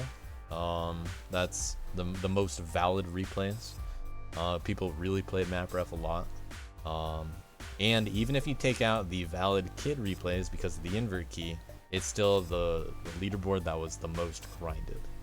But interestingly, both Kappa Canopy and Lavender have significantly many invalid replays, which isn't always easy to explain. Sometimes it comes from the invert key being grinded a lot, which, you know, makes a bit of sense for a short invert key on Kappa Canopy. And if you're practicing the level, you're creating many invalid replays, which could mean, like, if you're practicing the ending, you're still submitting invalid replays using tools. You know, a lot of invalid replays if you're using a lot of tools. And it turns out that Lavender has both that and had some popular boss mode challenges from some people that actually ran a lot of boss mode. So Lavender with the highest total number of replays, like everything considered, but this is a pretty abnormal stat. In fact, like, you know, why does Lavender have an additional 1,000 invalid replays? compared to Kappa Canopy. You know, not always easy to explain, but you know, looks like it comes from people practicing the ending of Lavender, like, you know, not missing the heavy, and some of the boss mode challenge grinders getting a lot of replays in there too, including several invalid practice ones. So this time we even have a bonus stat which reflects playtime. You can scroll a little bit over. So taking the average PB into account, so keep in mind that this playtime estimate for levels is something that is not intended or expected to be extremely accurate, because the average playtime of a level is not the number of valid replays times the average PB of that time on a level. You know, sometimes people are doing a lot of fast, you know, not any percent, but you know, maybe they're going fast and missing some dust. Maybe the people playing the most are also kind of fast, and maybe people's PBs, those are just their best runs. You know, those are also their fastest runs. So most of their replays are not that fast. Probably, you know, it's a little hard to say where the estimate should be. There's also, you know, out of other categories that were played, like Apple SS on Wild Grass Rash, those valid replays are much longer than just playing the level. So, you know, it's not a perfect stat, keep that in mind. But it shows that, you know, even though the long maps are so long that, you know, they don't have that many replays, the long maps have the most playtime. You know, they're worth the most. They're pretty popular maps. So, you know, really cool to see the stat kind of reflect that a little bit better compared to the long maps don't have that many replays again. Well, we know that if you're gonna play the long map, you're playing that for over a minute. And if you're playing, like, you know, any of these levels, you're looking at only a 10-second play. So pretty interesting to see a lot of numbers like that. There's a lot that you can take from this kind of info, and really it's just like, you know, it's a lot. This compilation of stats, you know, it's available. You can just go to the spreadsheet and you'll see on the bottom there are the level stats. So you can view this yourself. You can look through it yourself. You can look up how many replays everybody has on each level on Dust Kid. So, you know, if you want to see how many Avenged got from Kappa Canopy, you know, it's a pretty high number. Avenged makes up a pretty high percent of the Kappa Canopy level replays. That tends to be the case for anybody doing challenges. A lot of challenges end up resulting in many replays happening on that level. But there's some people that tend to not submit that many replays. Like me included, especially in more recent years. You know, when I grind levels, I'll just practice more and not actually do runs as often. You know, that's always just been my style for grinds. That's what some people do. So let me look at some other interesting stuff you can see here. Well, first I'll show level key stats. So this breaks it down by key tier. So, you know, for each level, this is how many keys were earned. This is how many were from each tier. So, you know, you can see on Desert, there was one person from Wildlife Wranglers that earned a red 5. Guess who it is? You already know it's Fishy. This one is broken up by those key tiers a little bit more. You know, similar kinds of stats, just broken up by the keys, you know, in each individual key. So you can see how people tend to perform on average on all these levels. You know, no one earned a Wood 1 or a Wood 2 on MapRef. you know, there's still a bunch of people getting these lower times, and it's spread out across the teams. But you know, that's just what happened. NA, what this means is they completed the level, but their PB did not qualify for a key, just so you know. And no team, obviously, they weren't on a team. There were very few people this DLC that played the maps that were not on a team. And we have all of these same kinds of stats available to see in the DLC 6 leaderboard as well, so you can make comparisons for yourself. I'm gonna talk about a few of the interesting ones, but you know, there's a lot of cool stuff that you can look at. You know, this is made for those stat guys that like to look at this kind of stuff. You know, see all the requirements for all the keys and how many people got everything. You know, this one's just broken up by the levels and by the keys. But level stats, that's where some of the juicy stuff is. So let's see. One interesting stat that I want to point out. This 0.94, the world record time over the red 1 time, is actually the same on average in both DLC 6 and DLC 7. So what that means is, on average, all of the levels have the same difference between the gap between world record and the gap between what red 1, the requirement for red 1 is. Now DLC 6 actually didn't include Fishy, and Fishy got most world records in DLC 7. So you could argue DLC 7 had a higher quality, it had higher quality player at the top at the very least. And I did say that most DLC 7 keys on average were slightly harder than DLC 6, which is reflected by the world record key that people achieved. You know, world record was achieved. This is a lower key tier on average. So, you know, last time it was 4.2, this time it's 3.6. So on average, the world record is not as good compared to red 1. Like, it's not as far away from red 1. But what you can kind of learn from this information is,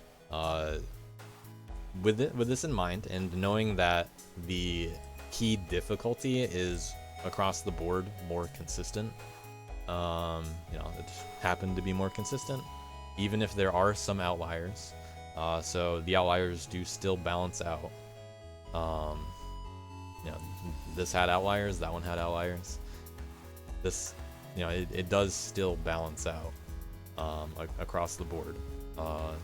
And what you end up seeing is, because of this, it makes sense that we see more people earning red keys. So on average, per level, there are 4 additional people. You know, it goes up from 16 to 20 people earning red keys. It just looks like the community is getting better at Dustforce. You know, on average, people are doing better and performed considerably better in DLC 7 than in DLC 6. So things are getting a little closer and more interesting at the top level of play. Yeah, more people reaching that red tier more often. You know, really cool to see that happening. You know, we don't really have a good way of measuring those stats at any time in Dustforce.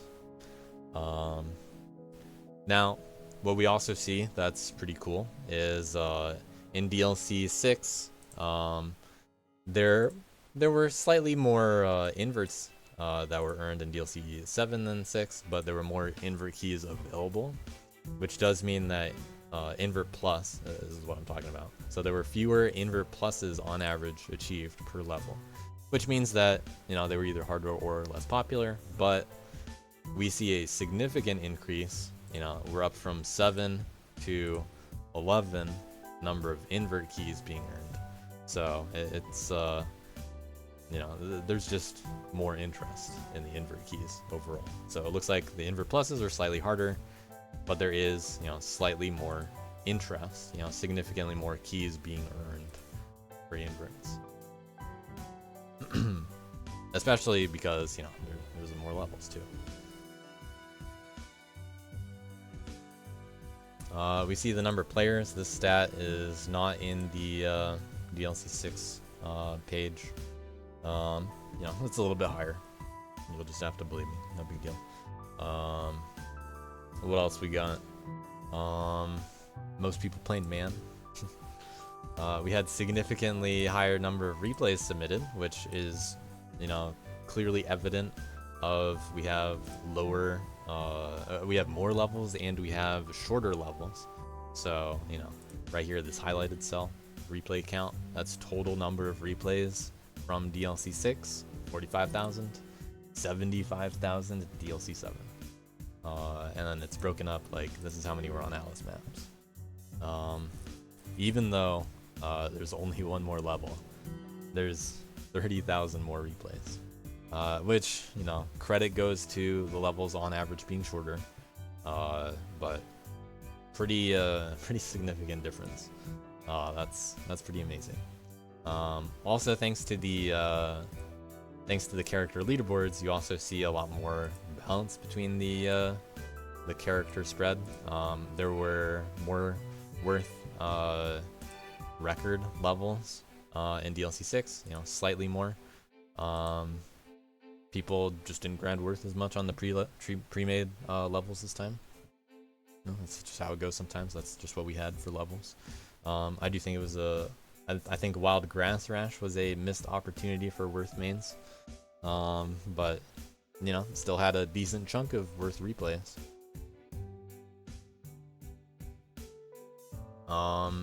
What else we got over there?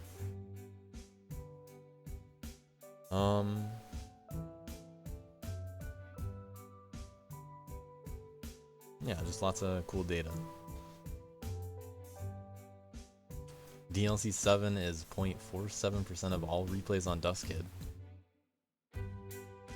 That's interestingly high.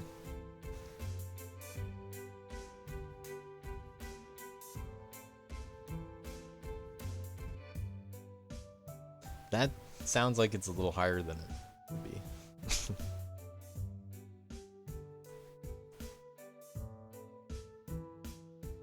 But yeah, DLC, very active period of time for Dust Force. There are a lot more replays on you know, Atlas levels as a result of DLC. Technically, you know, fewer Atlas map replays this time, but that's partially because we have these ones were leaderboards. That's actually not in the number, but probably because of the types of inverts being either more or less susceptible to many replays. This time we happen to have more kinds of inverts that were like, you know, just SS it, or just beat it. And then you see stuff like Terravec, you know, only 67 people playing it. Some of them are hard. Sunny difficult, you know, that's a pretty tough one to SS. But then you see ones with challenges, like Shizen, that had a significant bump in total number of replays. Moonsong included, pretty popular one, good use of Pogo. But then you got a lot of stuff like Meander, was a CMR, or not a CMR, a CMP map. Didn't see many additional replays thanks to No Direction, but hey, No Direction's kind of tough. And it was in CMP for years, so not moving the dial too much on how many people are suddenly playing Meander, but always a cool impact that DLC has on all these levels, and all those stats are here to see.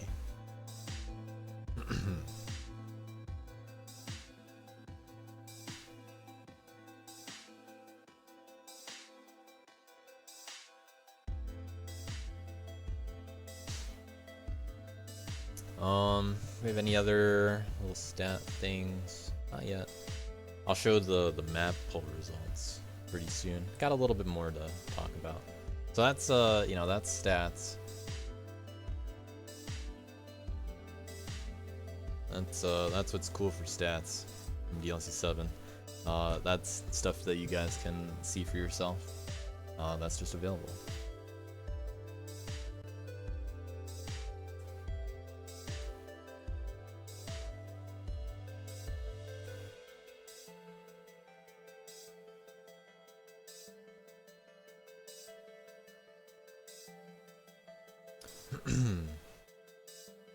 Alright, so back to the cool document.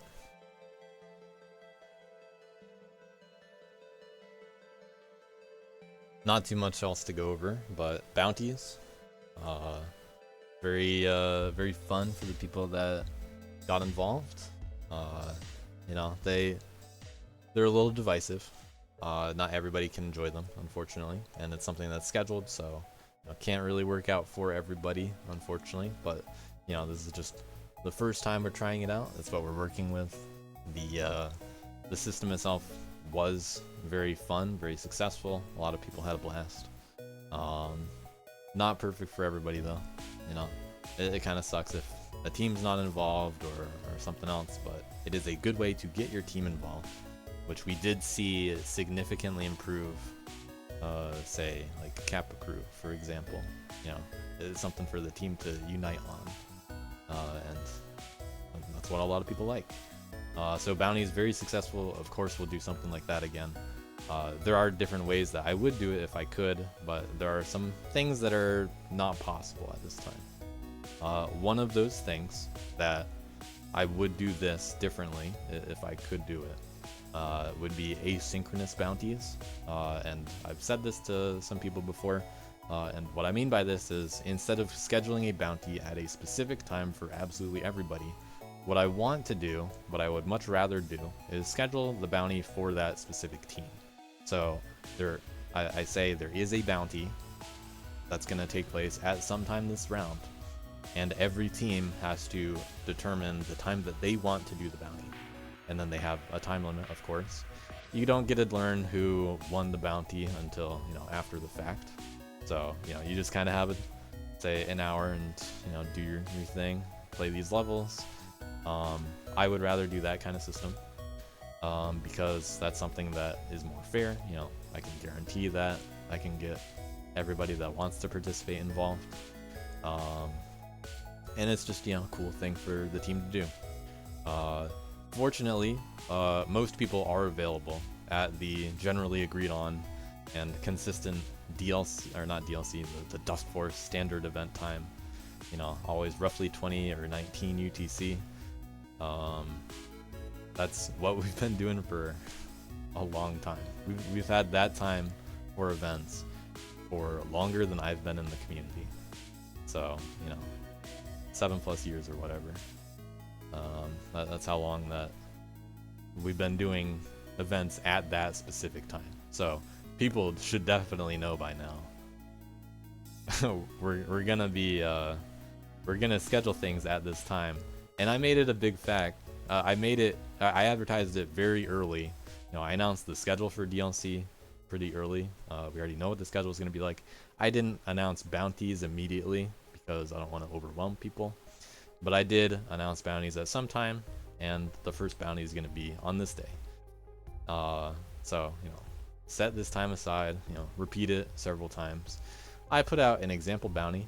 The example bounty was extremely easy because I just wanted to be like, this is the style that an invert key can be like. And people were, you know, excited to try something out, and a few people took it more seriously, and they're like, I gotta do this fast, you know, like a bounty. So, you know, should have expected if I give people a little bit, then, you know, they'll take it a little seriously. So a few people tried to compete for that Pracky no jump bounty. You know, Fishy got that one pretty fast.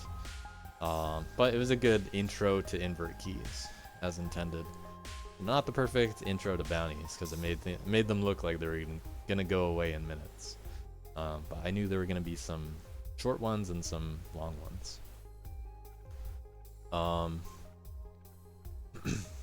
So yeah, I want to do different things with bounties. I've wanted to do things like bounties for a long time. So I'm very glad that we were able to pull it off and that people enjoyed it as much as they did. But by the nature of bounties, because all they are is essentially it's a challenge between every team to get this invert key first. The people that are most skilled at that kind of thing, they are obviously going to do better, because you know the best players in the world are on some teams, and they're some of the best people equipped for these kinds of challenges. So you know, that's just the way bounties are, but that doesn't have to be how bounties have to work, and that doesn't have to be the only thing that is done like this. You know, I have made it very clear that challenges, you know, all a bounty is a challenge. It just so happens that everybody on your team can actually participate on it. So since everybody can participate, you know, you kind of know what you're gonna get with people that want to grind that. And hey, guess what? You can do exactly the same kind of challenge with somebody else. Just set a time and pick a category and be like, let's do a challenge. Whoever does this first, or whoever has the best time at the end of a time limit, wins the challenge. Very popular and successful kind of challenge, but not as often done, like not as popularly done as it could be. That's something that I want to try to push more, but you know, people always love that kind of stuff. Yeah, that's a consistent, popular kind of thing when people do it, and it's fun to watch when we can do it. But I wish there were more of it. Bounties, we got a taste of it. You know, everybody got to compete a little bit in that. You were able to help your team, so even if you weren't the player, you can still support your team with that kind of stuff. And I wanted it to be hectic. I intended to release 2 at a time because I wanted it to be hectic. 2 at a time also means they're not overwhelmingly dominated by specifically the best players.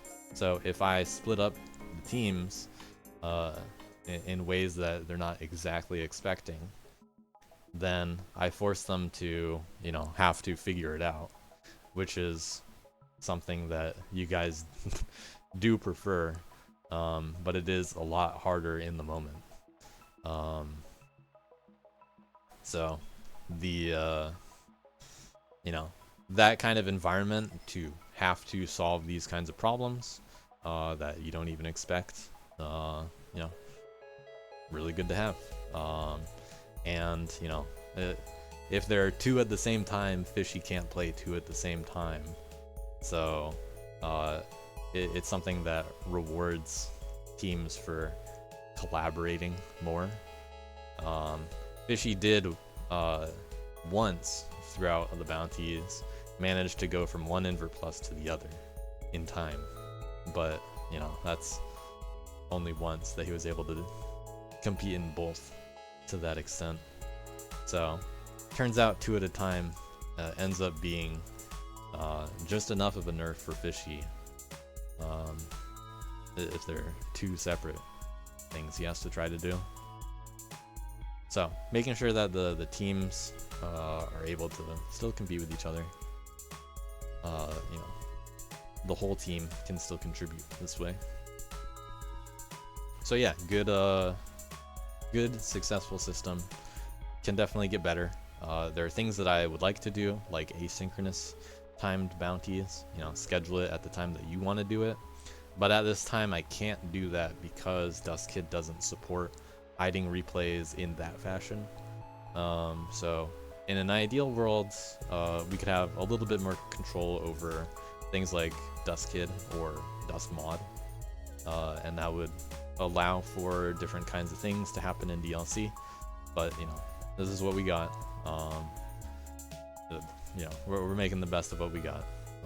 There are other kinds of little challenges that we can't really do them a certain way, but you know, fortunately able to see replays on the front page again. That was a really good thing. Very happy that you guys didn't have to hit the search replays link to find replays. That's something we were missing out on for quite a while. So that went well.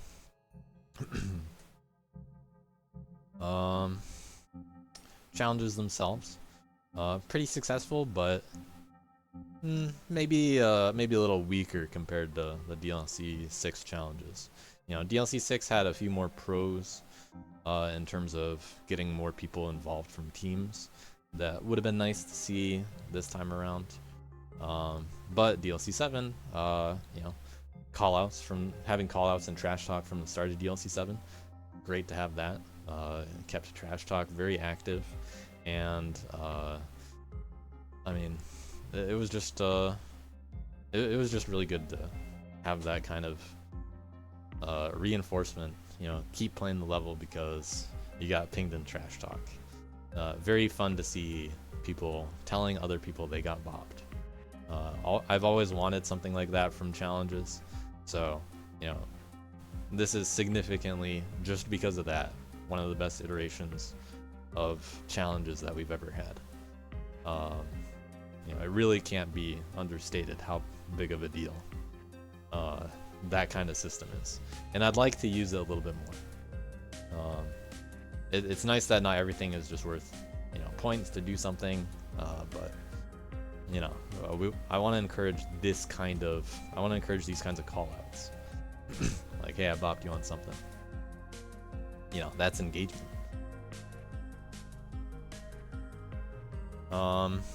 This time around, though, people relied a lot on being assigned challenges, and there was a little less proposing of challenges. And you know, back to the top of the document, people tend to not take that initiative. Since we pushed assigning challenges a little bit more, people are taking less initiative, and there's a tough balance to reach there. That's something that I definitely want to improve. But it's really tough to come up with these matchups. You know, people tend to not make challenges because they don't know who would come up with a good fight. And when we ask for people to sign up, we're like, hey, are you interested in some challenges? Well, we don't really know if it's going to be good or not. So, you know, we do what we can. We set up a few matches, and you know, we make sure that people don't or can still choose to do additional challenges on top of what they're assigned. So there's a limit of total challenges you can be in. That's 3, except for the final round when I tend to increase it. I upped it to 4 this time. So no one, or not no one, but very few people do challenges because they don't, you know, think to do that kind of stuff. They're just like, oh, I'm in a challenge. And the good thing about challenges is you can just do a challenge on something you're already playing. That is by far what is the best thing about doing challenges. Some people like doing challenges on weird stuff, and I try to allow it, but I think that detracts significantly from DLC as a whole, because I want challenges to be on stuff that people are already playing, because that is what everybody is playing, and you know, that's what counts for DLC. So although the other unique kind of challenges kind of, you know, they're cool and, you know, wild and wacky potentially, I want to see more challenges on normal DLC stuff, because if you're suddenly doing a challenge on a level that you're you know, you're already playing and you're already enjoying, that's very elegant. You know, that doesn't give you anything extra to do. That's what you're already doing, and now you have a bonus purpose, and it's something that anybody can do to compete and make a difference on their team. Literally any team can win challenges. It doesn't matter how good your team is, because challenges, anyone can win the challenges. You know, we try to come up with fair matchups, but if there are more challenges, it'll gradually even out, and you don't have to worry about it always being fair. We'll try to fix it when it happens, if it is unfair, but you know, that's just a matter of exercising a little bit more oversight on challenges. So challenges are, in my opinion, one of the most important systems in DLC. It tends to drive the most engagement by far, and you see that through callouts.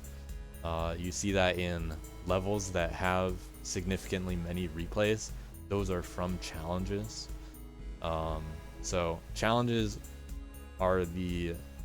in my opinion make up the most important system in DLC, and it has been that way since they were introduced. They're by far incredibly vital to how successful a DLC can be, and I care a lot that the challenges should be a good fit for the DLC format. So when people lose interest in things like doing challenges because they just don't know, or they're not sure if they want to do extra stuff, well, I want to do less of that kind of stuff, and I want to do more like, hey, just take chances. It's DLC, just take some chances, try it out.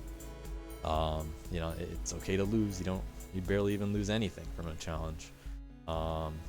So personally, I would like to do a DLC format that is even more reliant on challenges, because challenges are the most fair thing that we have in DLC. They're the most balanced. There's really no question about it. Sure, some end up less balanced than others, but you can always put up a fight. There's really a lot going on behind challenges, and there's a lot of potential there, and I don't think we've ever really captured what it can be, but there's just a lot of potential there. Very important system that deserves a little bit more attention in my opinion. It kind of got forgotten about a little this time. We kind of forgot about why challenges are there a little bit, despite how successful the callouts were. So I think challenges need to remember their roots. Callouts should help remember, remind everybody what challenges, what's so fun and good about challenges. But there's just a lot of possibility out there.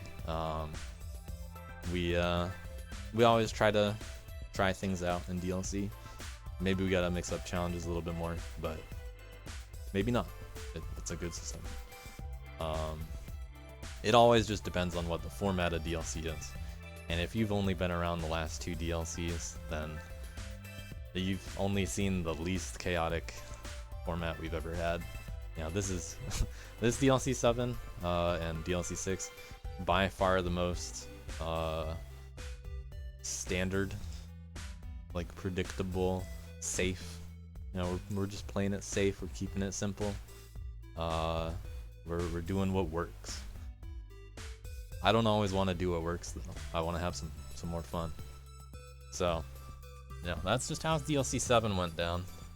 I got a bunch of map poll results and a bunch of feedback, and we're gonna look at some of that stuff. But in summary, DLC 7, pretty successful. We did a lot of cool stuff. There's a lot of stuff going on. There's a lot of consistent kind of feedback that was received. It's always a bit predictable. I always kind of have a good idea of what can be improved and all that, but you got to look into how the systems fit together, how they complement each other. I'm always caring about challenges, good system, but we kind of forgot about it a little bit. And although callouts were good, the assignments of challenges kind of interfered with some of the other stuff. It kind of took attention away from what can work about challenges, and because there were a lot of assignments, that may have contributed to people thinking that, oh well, these are the challenges, or I'm just waiting to be assigned a challenge. I don't want it to go like that, personally.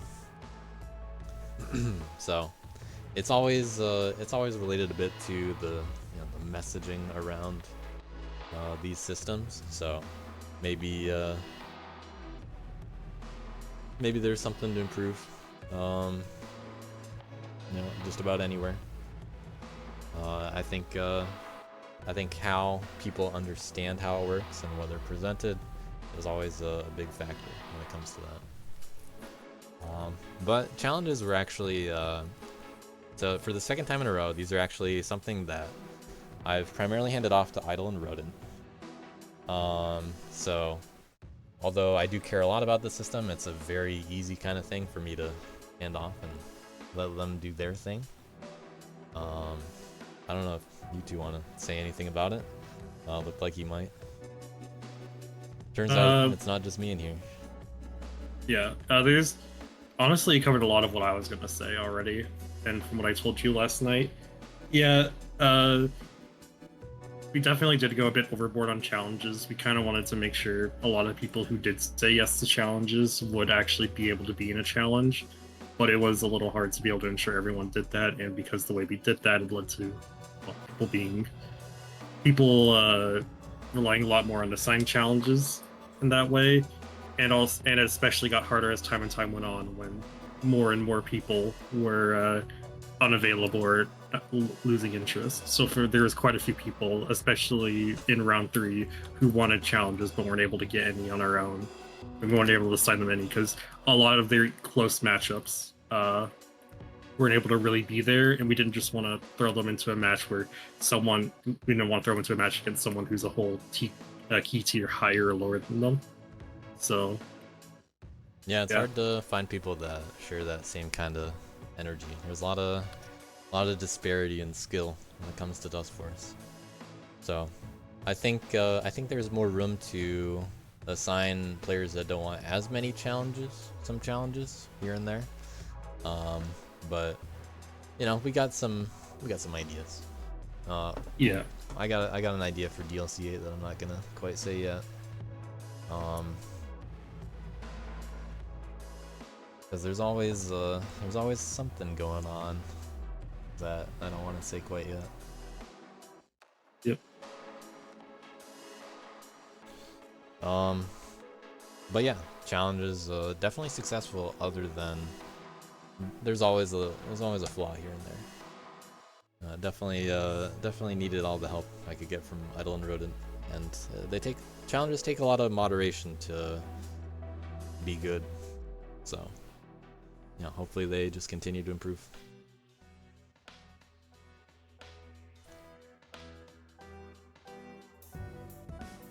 And a lot of people like different things out of challenges. You know, there are people that like specifically normal challenges, and I'm more on that side because it's something you're already doing. But I personally really like task challenges. So I used to do the task challenges in DLCs 3 and 4. Those were really good. We haven't done as many since then, and I haven't participated in DLC since then. But yeah, I like to run things behind the scenes, which is quite necessary for DLC at this point, especially with this big of a production. But I think it's time to look at some map polls. Those map polls.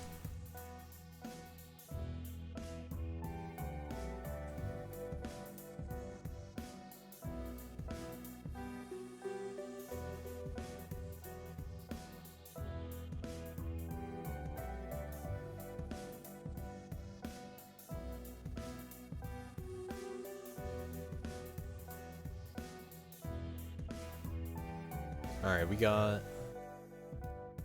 33 responses on the overall map poll. And it looks like I got 30 responses on the general feedback, which is quite a bit. I'm not going to show as much of the general feedback as I'll show on the map poll. But there's just a good amount of data to show off.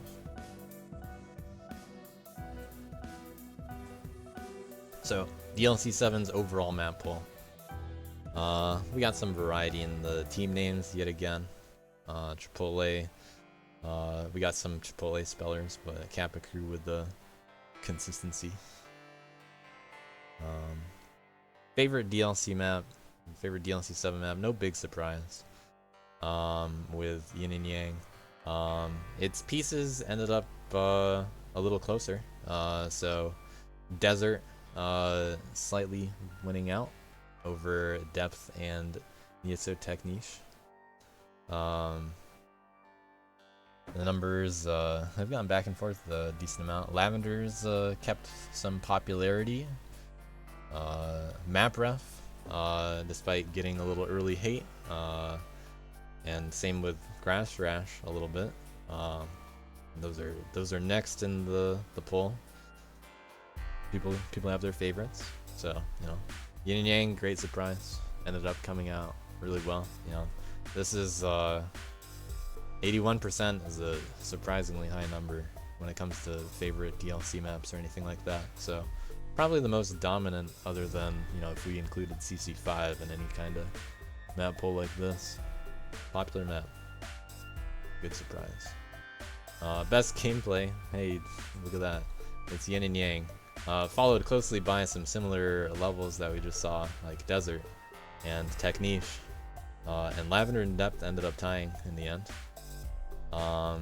Then we end up having more people voting for 1000, Realloc 1000 over Realloc 4000, very slightly. So kind of interesting to see that, considering Realloc 4000 was more people more vocally preferred, like, yeah, 4000 is way better than 1000, and no one like disagreed vocally. But we got more people liking 1000 than 4000 in both of these polls. And then in aesthetics, not as dominant for Yin and Yang, but both Depth and Desert see more action here. Bring it a little closer. Lavender, you know, again, bringing up the next group. No Technique votes this time, but you know, a little bit more spread out too. We got Map Ref, Stormful Harmony has some votes. Kappa Canopy's got some votes. Lavender, you know, did well. Best of the team maps by these polls. Grass Rash seemed to get a little bit more love during the week, but you know, compared to the other maps, maybe people that liked Grass Rash voted for the trifecta. And some Ruined Canopy fans. Favorite Atlas map? A lot of overlap here between your preference for Invert Key and the map itself. And we see those favorites coming out in Moonsong and Pyramid Tomb, primarily. No majority here, but just under 50%. Infinite air charges on hard levels ending up being a secret favorite of many. Very glad we went through with that, because that was kind of intended in DLC 6, but we decided on something else, and you know, now we know it works. So cool idea. Pyramid Tomb, very tough map. I'd be a little surprised to see more people play it normally, but you know, I recommend it. I recommend, you know, most of these maps in general.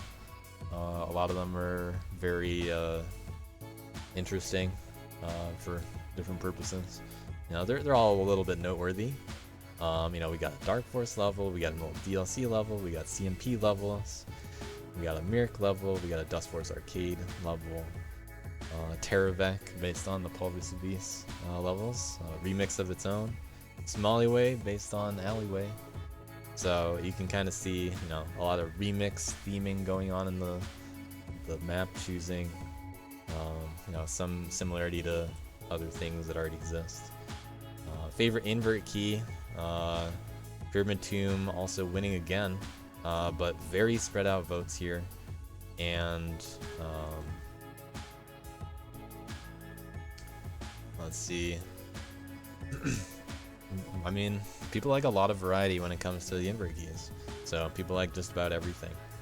The only things that didn't get a vote were because they were actually used twice. So Heavy Macro actually got 4 Heavy Macro votes over here, and Stuck actually got 3 Stuck votes over here.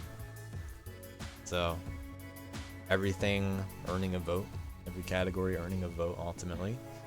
You know, No Direction was a pretty popular decision for some people, and it turned out that the level that it wasn't intended for got the most interest for it. You know, that's just how it works sometimes. You know, 16-bit sprint, not intended for no jump. The team didn't plan for no jump, and I'm just like, yeah, let's just put no jump on it, I guess. Worthmentation, the team didn't even know. They didn't even pick an invert. And I was just like, yeah, well, let's see if no direction works. Looks like it probably does. Let's throw it on there. So the people like that kind of stuff from invert keys, it turns out. And then they like a lot of stuff like, simple. It's primarily plugins that very slightly change the gameplay, or it's plugins that go fast, like fast or hyper down dash. It's just fun to do a bunch of other stuff. Oh yeah, Stormful Harmony. I didn't see that one. That has a lot of kid votes. That's a bit surprising. More of an intended route though. Yeah, that didn't used to have as many votes. I don't remember seeing that. Rope Dart actually got a lot of votes too. But like I said, everything's very spread out. And this is a pretty small percentage. So even though these bars are kind of big, you're able to pick 5 of them. And only 4 people picked that they don't really care for inverts, which is nice to see that it's so low. You don't have to play the inverts, but a lot of people have fun with the inverts. And a lot of people enjoy the variety. So I think we can keep it up. This is probably the most invert keys we'll ever do in a DLC. I really pushed it by including this many. But good to have a lot of them. Good to have a lot to do. Favorite bounty. Also extremely spread out, including the haters. Still in the same ballpark. But Desert in Depth somehow winning out when it comes to these bounties for favorites. So interesting to see that. No Cliff with a little bit more for some reason. Interesting puzzles to figure out. Less love for Infinite Air Charges as a bounty. But these are pretty popular things. I mean, different kinds of votes for both favorite invert and favorite bounty. But very spread out. Really interesting to see. A lot of the grind questions were very split. You see a very even best man map to grind. I think 16-bit was the only one to get over half of a vote, and not even by that much. So 16-bit sprint beating 2 of the less preferred maps for that character. Kid, kind of evenly split.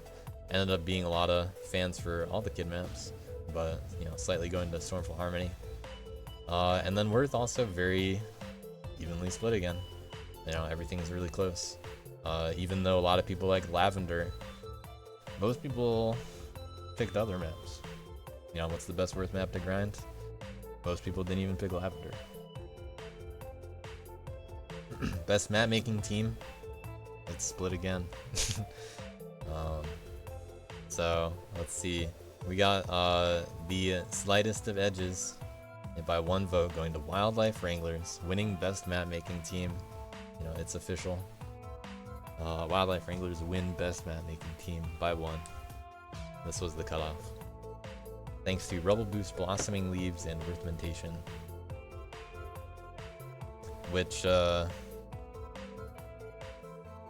if you go by some of the stats, might not be the best performing, but they were the best map making team. So, is there favoritism in who's filling out the form? I don't know. But very even. Very similar responses. I'm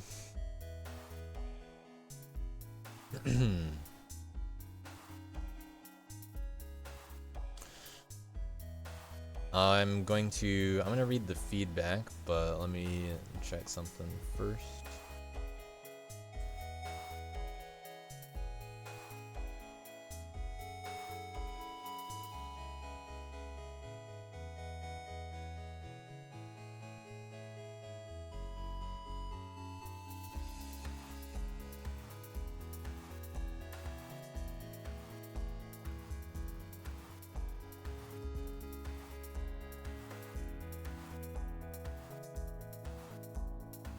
Alright.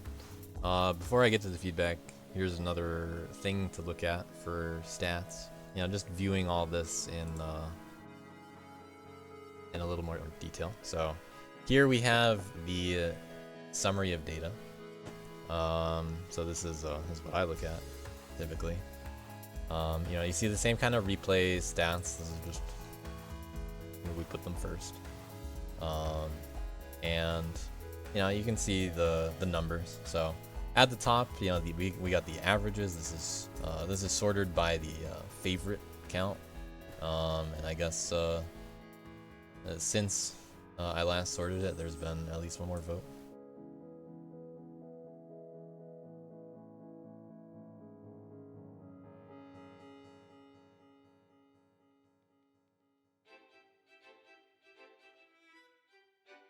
We'll have a tiebreaker there too.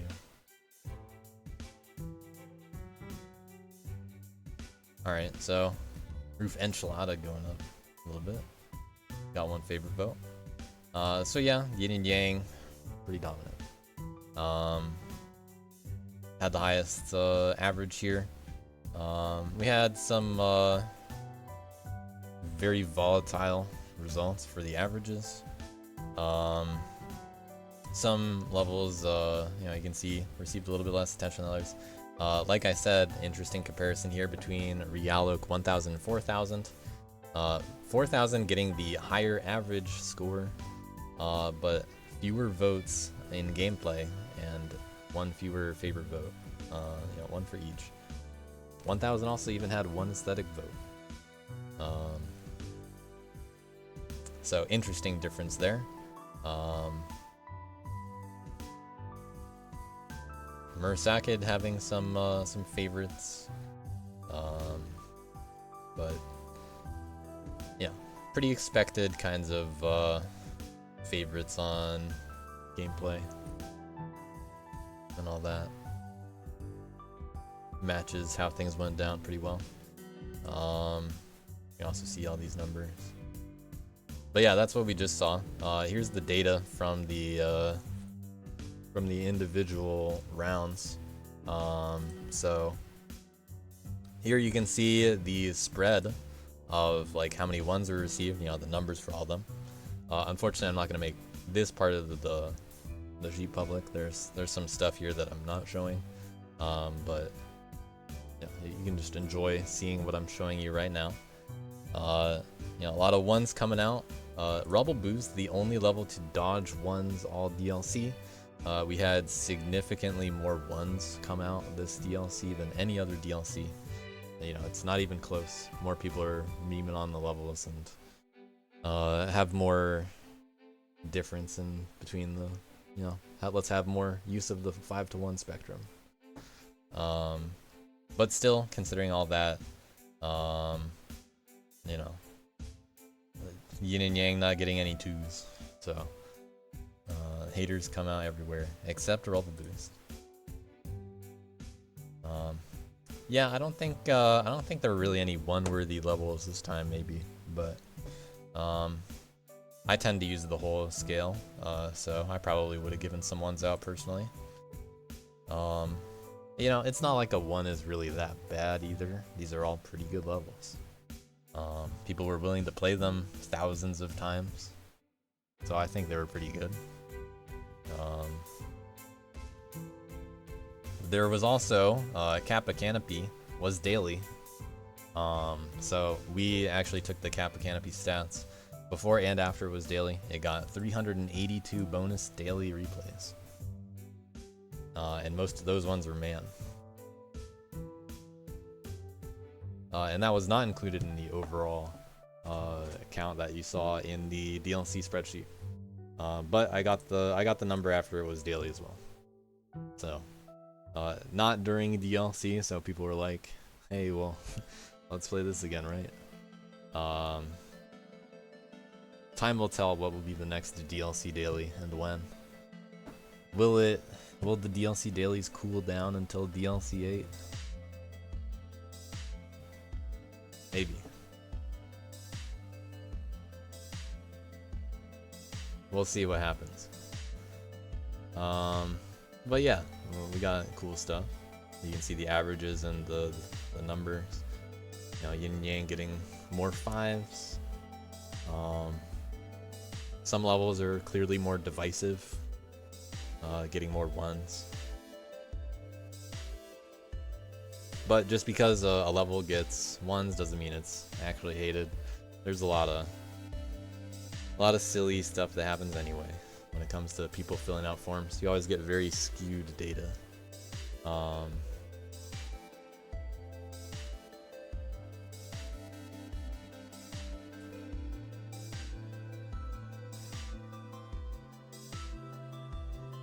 As an example of this skewed data, here are some of the results from the feedback form. So out of people that filled out the feedback form, keep in mind that these players played a lot, or at least some. And very few people that filled out the form played a little, and no one that filled out the form didn't play. So out of people that gave me feedback, I know to expect that the players, they actually played quite a bit, on average. Most people tend to prefer the traditional SS, but there are some any percent fans out there. We haven't had any percent as a category that's scored in DLC for a bit. But in terms of how people prefer to compete, there's some love for the character leaderboards out there. People love to get keys, and there are a lot of invert key fans. Bounties is off to a good start. A lot of people like bounties. A lot of people like challenges. So good to see a lot of variety, and someone likes bopping hammy, and you know, there's the other kind of results too. Some people like complaining and yapping and all that stuff, and that's just that's DLC. Out of people that played a lot in DLC, a lot of them thought that the amount of content in DLC was fine. And some of them thought it was a little too much. So somehow no one decided that you know what, there wasn't enough content in DLC 7.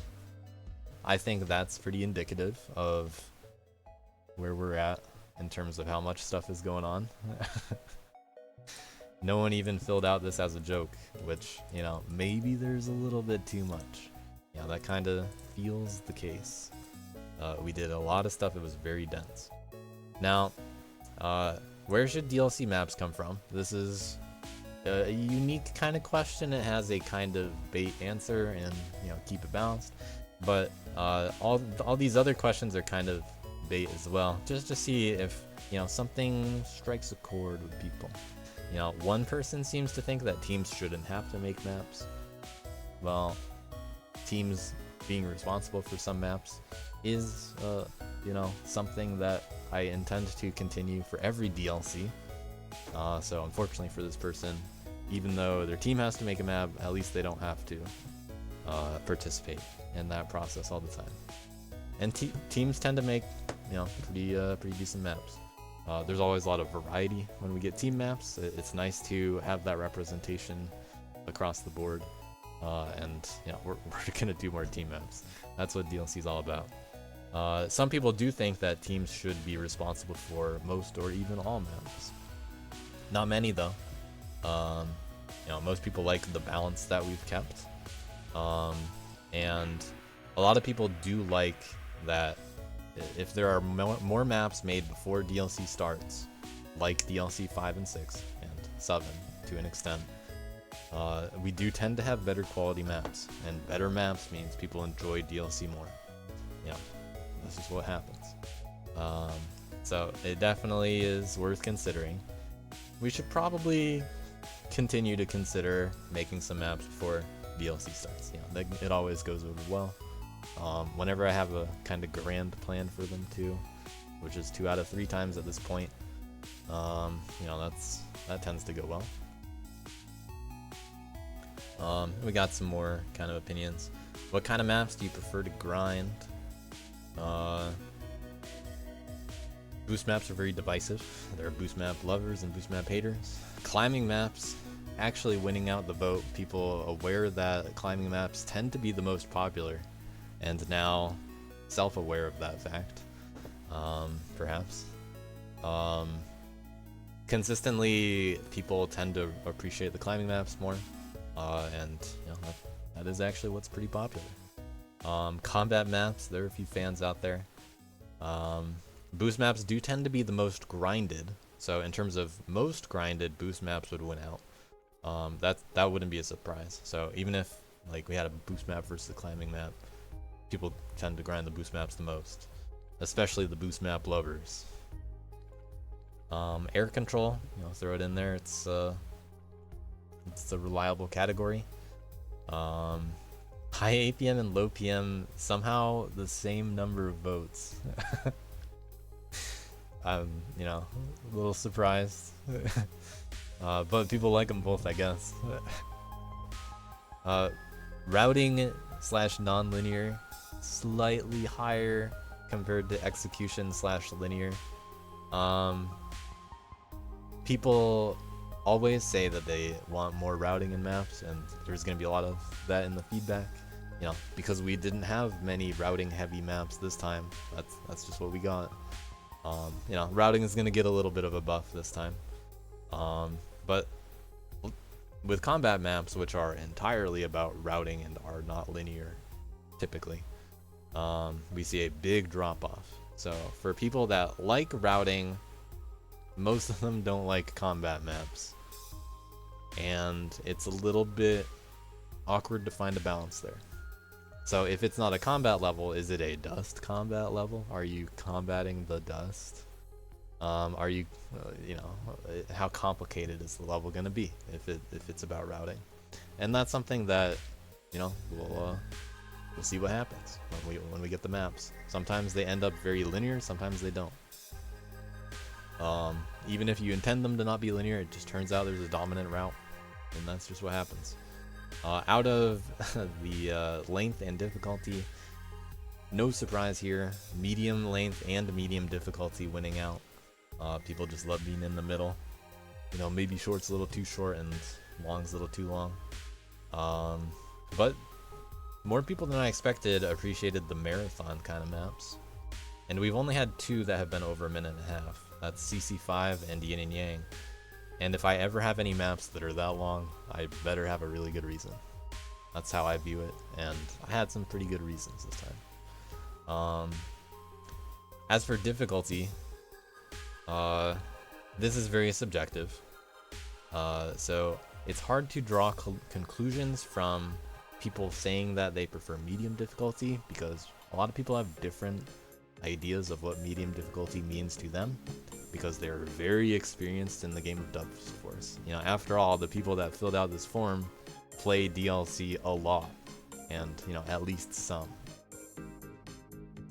So out of people that like to grind and did grind, here are the kind of levels that they like to grind. They like medium difficulty for them, which is actually, you know, a little bit harder than Silver Key perhaps. You know, Silver Key gets the classic Silver Key difficulty meme from more recent, well, not even recent anymore, but Skyhawk era CMRs. I'll frame it as that. The Skyhawk era of CMRs is classically silver difficulty, but we meme that it's silver difficulty because it's never actually that easy. It's always harder than silver difficulty. There just happen to be a few maps that people aren't gonna die on. That might be like Woodkey level. But people tend to like some tough maps. That's just what we see. But they're not gonna go so far to say they like difficult maps. You know, that might be pushing it. They might not like spikes everywhere. They like medium difficulty. And usually people tend to associate difficulty with how often they're dying. I personally associate difficulty in DLC with the difficulty to grind the level. So a level like Lavender is a very difficult grind kind of level. But Lavender performed pretty solidly.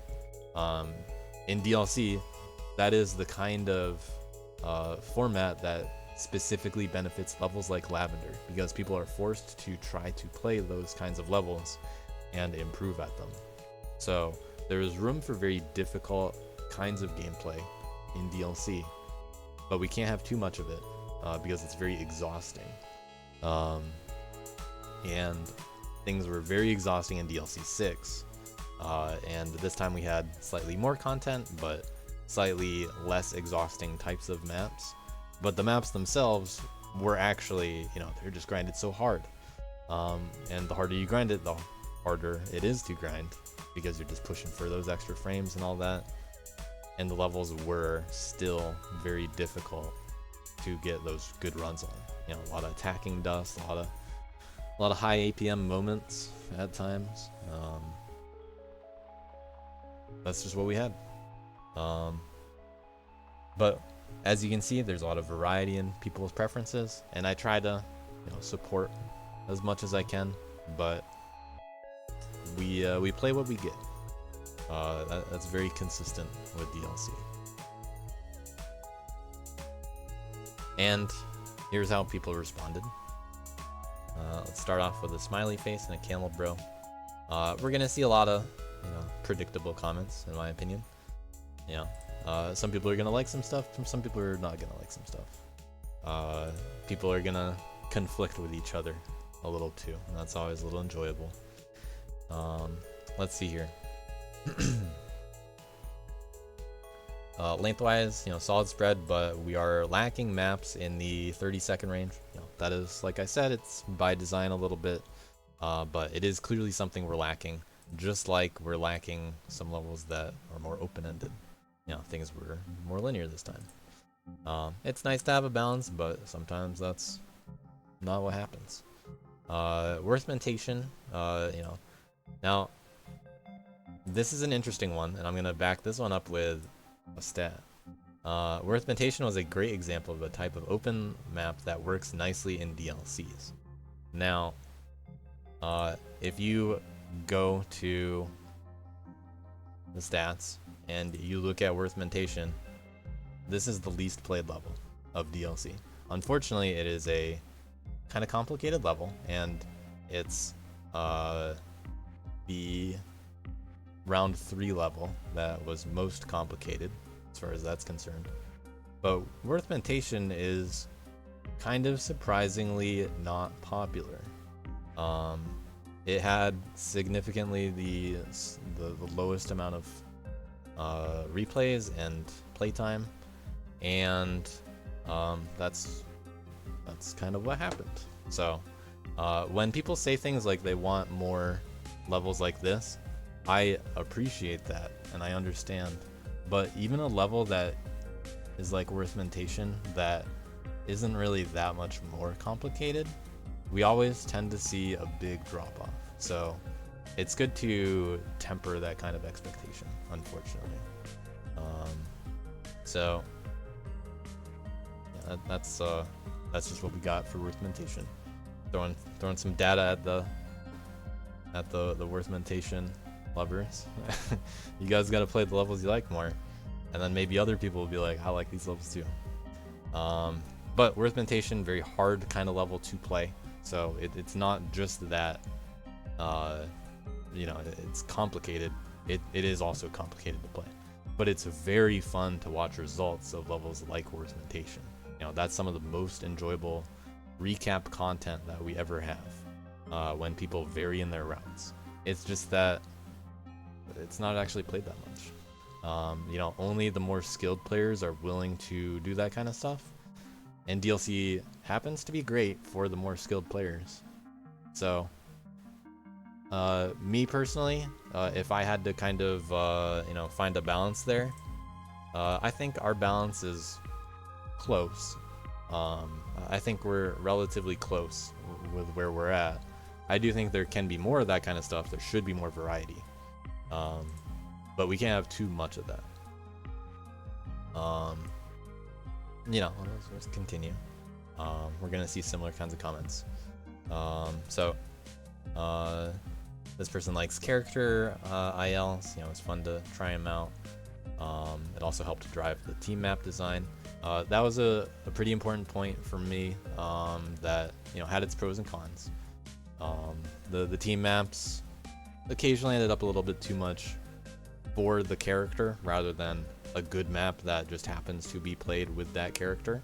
So some people went a little bit too hard on the character stuff, but they still went over fine, and I tried to, you know, bring people into a little bit more enjoyable maps generally. But it was a good combination of ideas. You know, we kept the short levels by the teams, and those were the character levels. You know, a good mix that specifically fit for the format here. You know, good combination of everything. That's the kind of stuff that, by design, I'm trying to do. Overall, quite good, nice. Fewer ultra linear maps. Nice when there are routing options. Yep. I enjoyed seeing all the stuff from Worthmentation. I pre-read some of this, by the way. When I looked at this, I didn't even think about Worthmentation. So when I skimmed this previously, I didn't even say anything about Worthmentation, I'm pretty sure. But that's 2 in a row that happened to say Worthmentation early. In general, short maps were too short. Yep, intended. Long maps too long. Not as intended, but hey, long maps were too long. I agree. I would rather have them in the 40 to 50 range. You know, that a minute's a long time. Yin and Yang, you know, significantly long. You know, as good as it is, too long. Too long for DLC. Not the best map for DLC in my opinion, but a good map. Without the character requirements, we would have had more just man. That's definitely true. We had good variety because of the character maps. First DLC enjoyed the separation of characters. Would prefer longer maps to be shorter because they're intimidating. Yep, that's one of the reasons why long was too long. But on the other hand, I wanted the long maps to feel a little bit more like boss maps. That's why they were pretty difficult and worth 2. You know, they were worth double.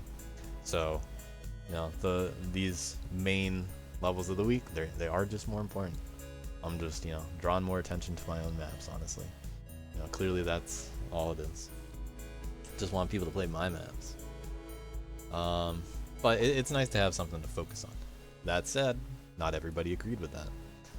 And those long levels being that important, you know, it further makes people lean that way and puts more attention on them. You know, pros and cons. So, since they were intended to be challenging and long, they served as good kinds of measures for less skilled players to get good enough to at least be able to SS them. And then once they're SSing them, you know, alright, that was worth 2 keys. And maybe you can even try to get that silver key on Yin and Yang by the end of it, because that's even longer. So I enjoyed, you know, how that worked out. You know, it seemed to work out pretty well, but a little too long. You know, understood. Decent variations on length. Nice to have a longer map to spice up the short map grind. So, you know, differences of opinions. This person's more or less happy. I like to see it. Overall, really fun. One long level with shorter levels was nice. I agree. Preferred team levels having varying lengths in rounds 2 and 3 compared to them all being the same in round 1. Here's how that worked. So the requirement for team levels in round 1 was I gave all teams 8 to 10 seconds. In round 2 and round 3, I randomly assigned the teams the numbers 7, 9, 10, and 12 for their times. And they stuck to them mostly in round 2, and they were a little bit farther away from them in round 3. So, you know, I made sure there was one even shorter level intentionally, and I made sure that there was one outside of the 8 to 10. But, you know, 7, 9, 10, and 12 were the numbers that I gave out. And that's roughly where I wanted, say, world record or red key to be around. Roof Enchilada was supposed to be a 10, incidentally. Murasaki was the 9. I think that one was the one that was farthest off. Worth Mentation was a 7, and although I made its red key 8 because I knew it was complicated, I had a feeling it was going to go sub 7, even though that was going to be red 5 territory. I had a pretty good feeling we were going to go at least red 5 there. So made it interesting by letting the red keys expand more for Worth Mentation. Kind of like I overcompensated intentionally for Blossoming Leaves.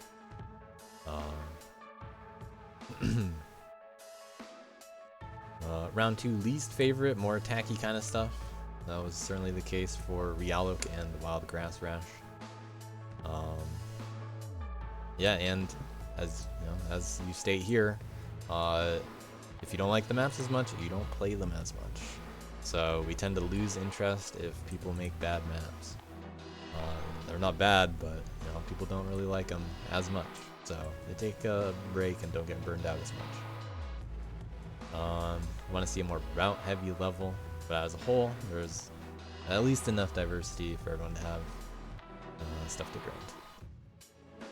grind. Number of maps was too many when it includes, absolutely everything. Even though stuff is short, they still require grinding for leaderboard points, so it took away time for challenges. That's only the case if the challenges are on even different categories. Then, you can do challenges on these categories. That's what challenges are for. You can do challenges on whatever you want.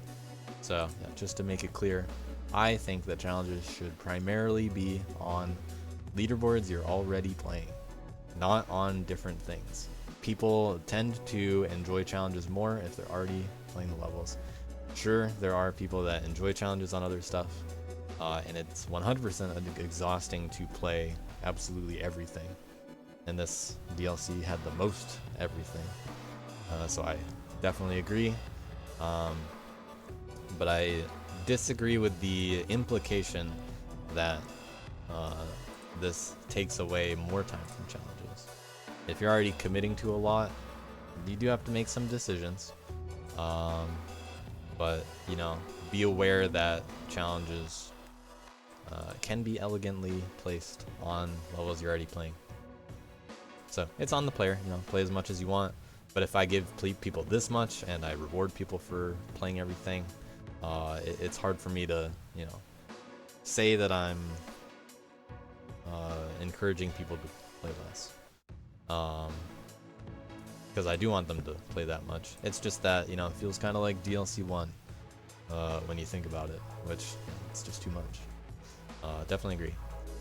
This person's thoughts are based primarily on the levels that they were for, referencing, this person really liked the kid maps this time.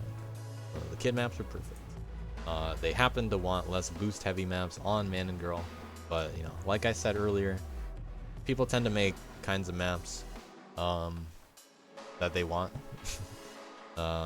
And they tended to make maps based on the character a little bit more than I preferred. I made the kid maps nerf the kid relationship that much. Made it not as tied to kid, not as hard to play as kid.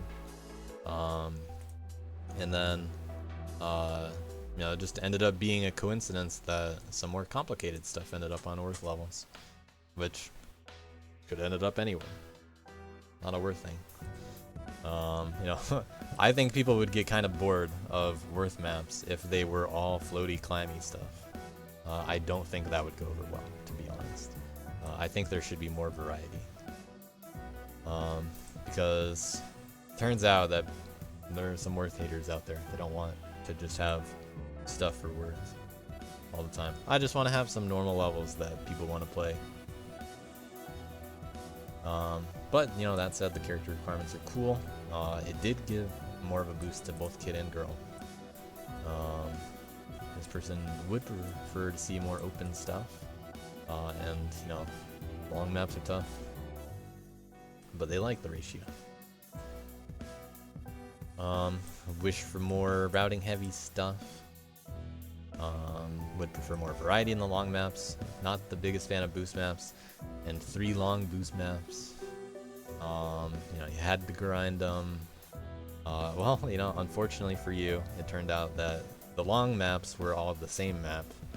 So naturally, they all kind of felt the same. So the, you know, it just so happened that they were all the same map. So yeah, they were all boosty levels. No, they didn't have to be all boosty levels, but that's just what we had for long levels, because it was all the same level. But yeah, long level, worth double points. Yeah, I wanted you to feel like you had to grind them a little bit. It's the boss level, it's the important level of the round. You know, you can really prove how good you are on long levels. That's just the way it is. People like Fishy, they're a lot more dominant on long levels, really showing how much of a gap there can be. And I think that kind of stuff needs to happen a little bit more in DLC. You know, we need to show how good we are sometimes. Maps are cool. Inverts were a little more lenient. They were a little bit more lenient on average, a little more popular too. Pretty similar numbers otherwise though. Nice to see someone enjoy trying them out. I do think that, you know, there could be, you know, I do think team maps could be longer, and that's actually been the case every other DLC. You know, every other DLC that's been the case. It wouldn't hurt in general to allow team maps to be longer, but this DLC, it would have gone a little more poorly if I allowed these levels to be longer, because there's already so much to do. So for this DLC, it was intentional. Next DLC, probably not going to go that way.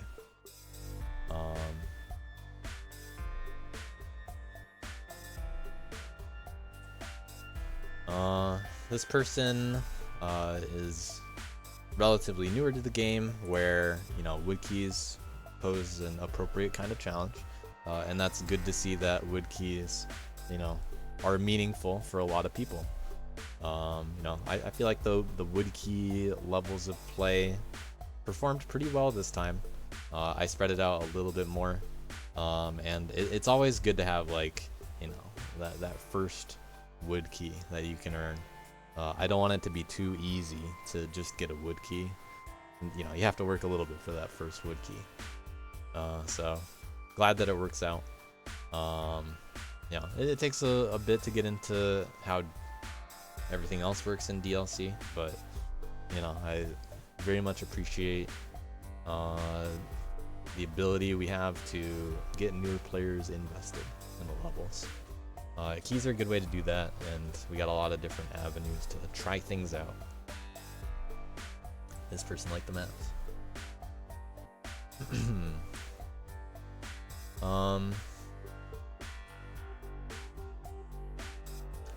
Didn't care for as many long levels, but it was good to see consistent execution rewarded. You know, long too long, we already saw that, but, you know, skill gap cool. And differences in top 20 were nice to see, especially when, you know, it's different routes. This person wanted character diversity and got it, and they liked it. And it did tie in very well to the team maps. So, you know, it worked out pretty well. I was generally pretty happy with, you know, things. And also liked some of the routability. But a lot of the levels did kind of do the same stuff. So we're all over the place. You know, lots of good feedback. Lots of similar kind of comments too. Like character requirements, overall pacing fine. Maybe see one open map per DLC, or, you know, maybe one per round perhaps. Most maps were straightforward, and all of the routing decisions did come from these kinds of micro decisions.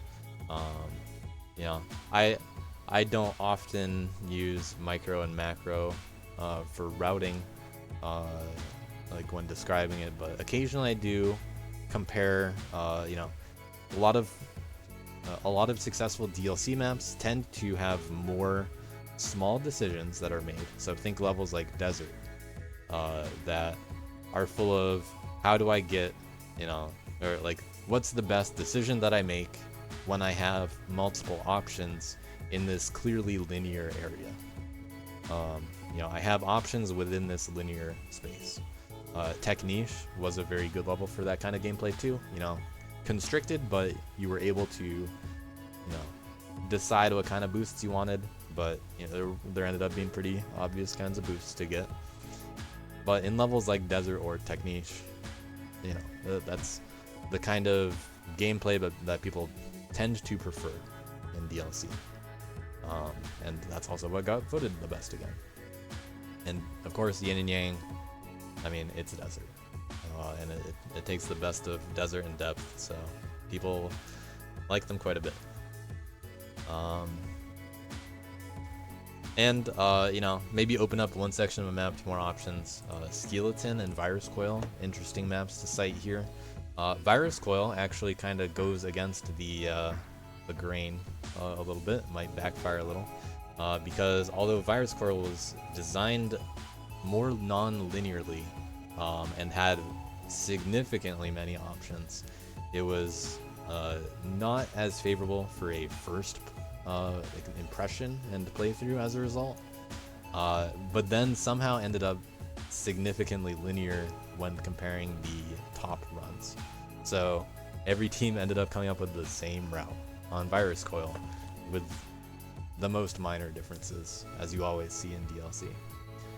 So Virus Coil, very non-linear looking and, you know, kind of overwhelming at times, but everyone figuring out the same kind of stuff.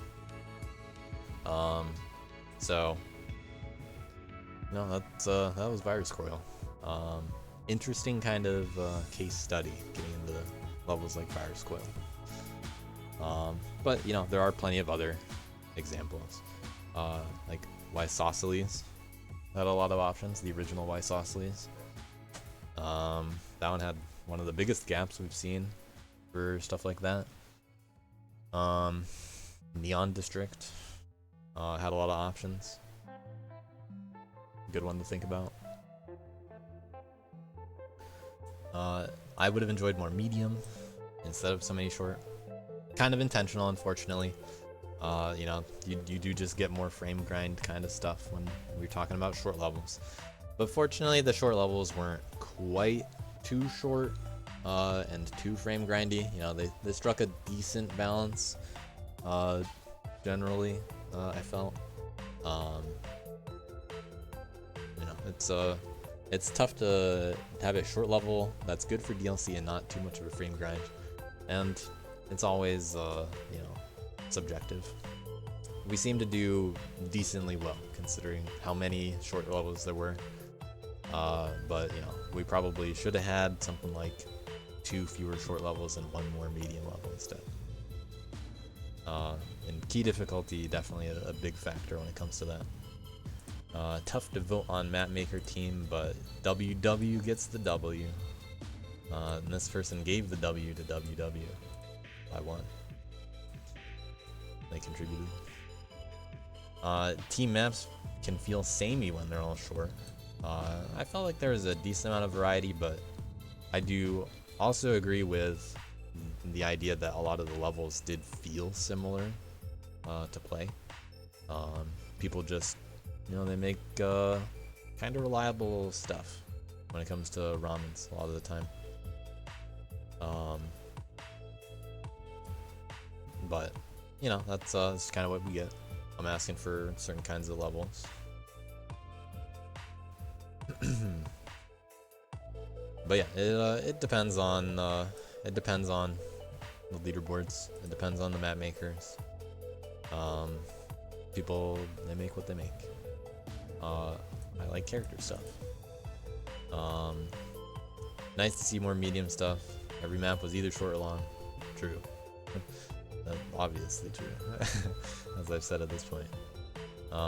Pretty difficult starting in week 2. Very true.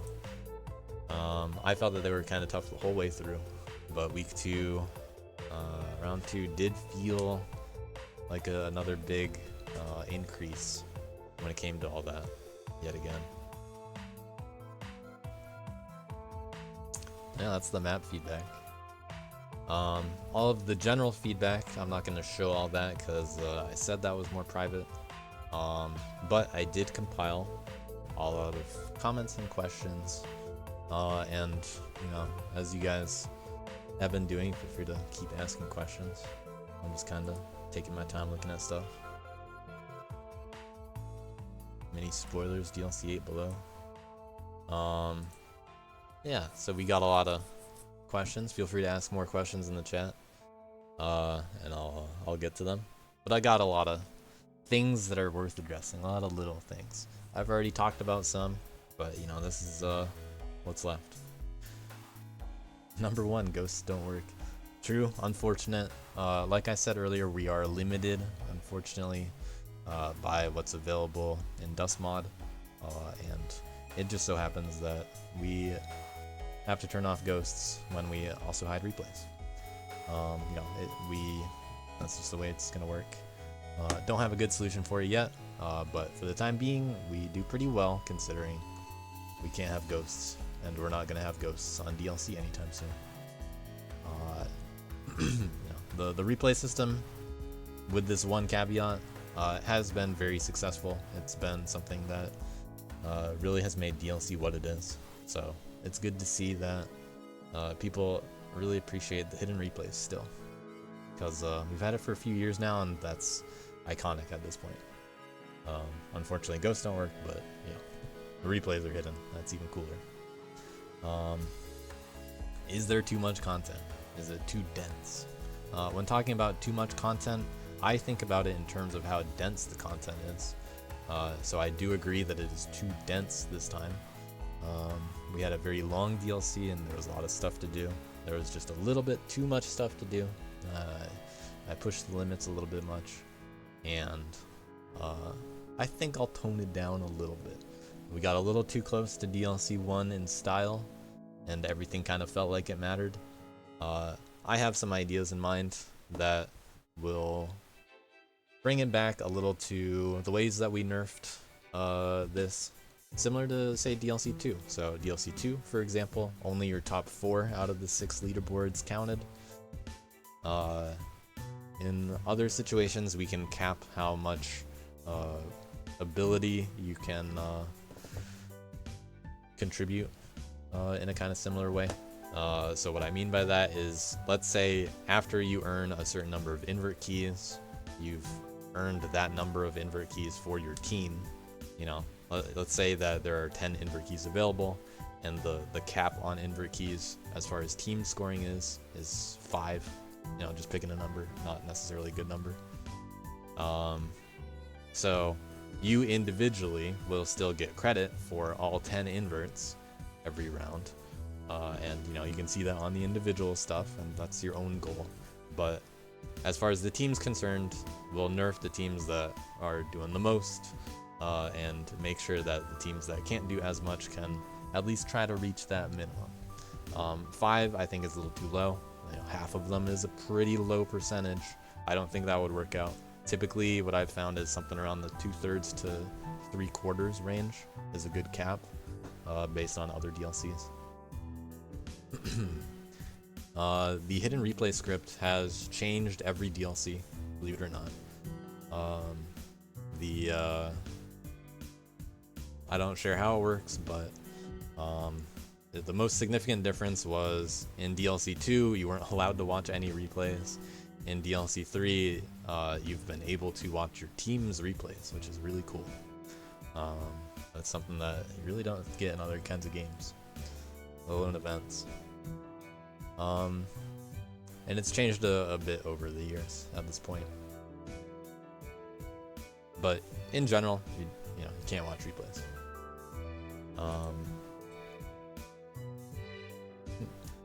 My biggest issue with DLC is that it's bad for stream content.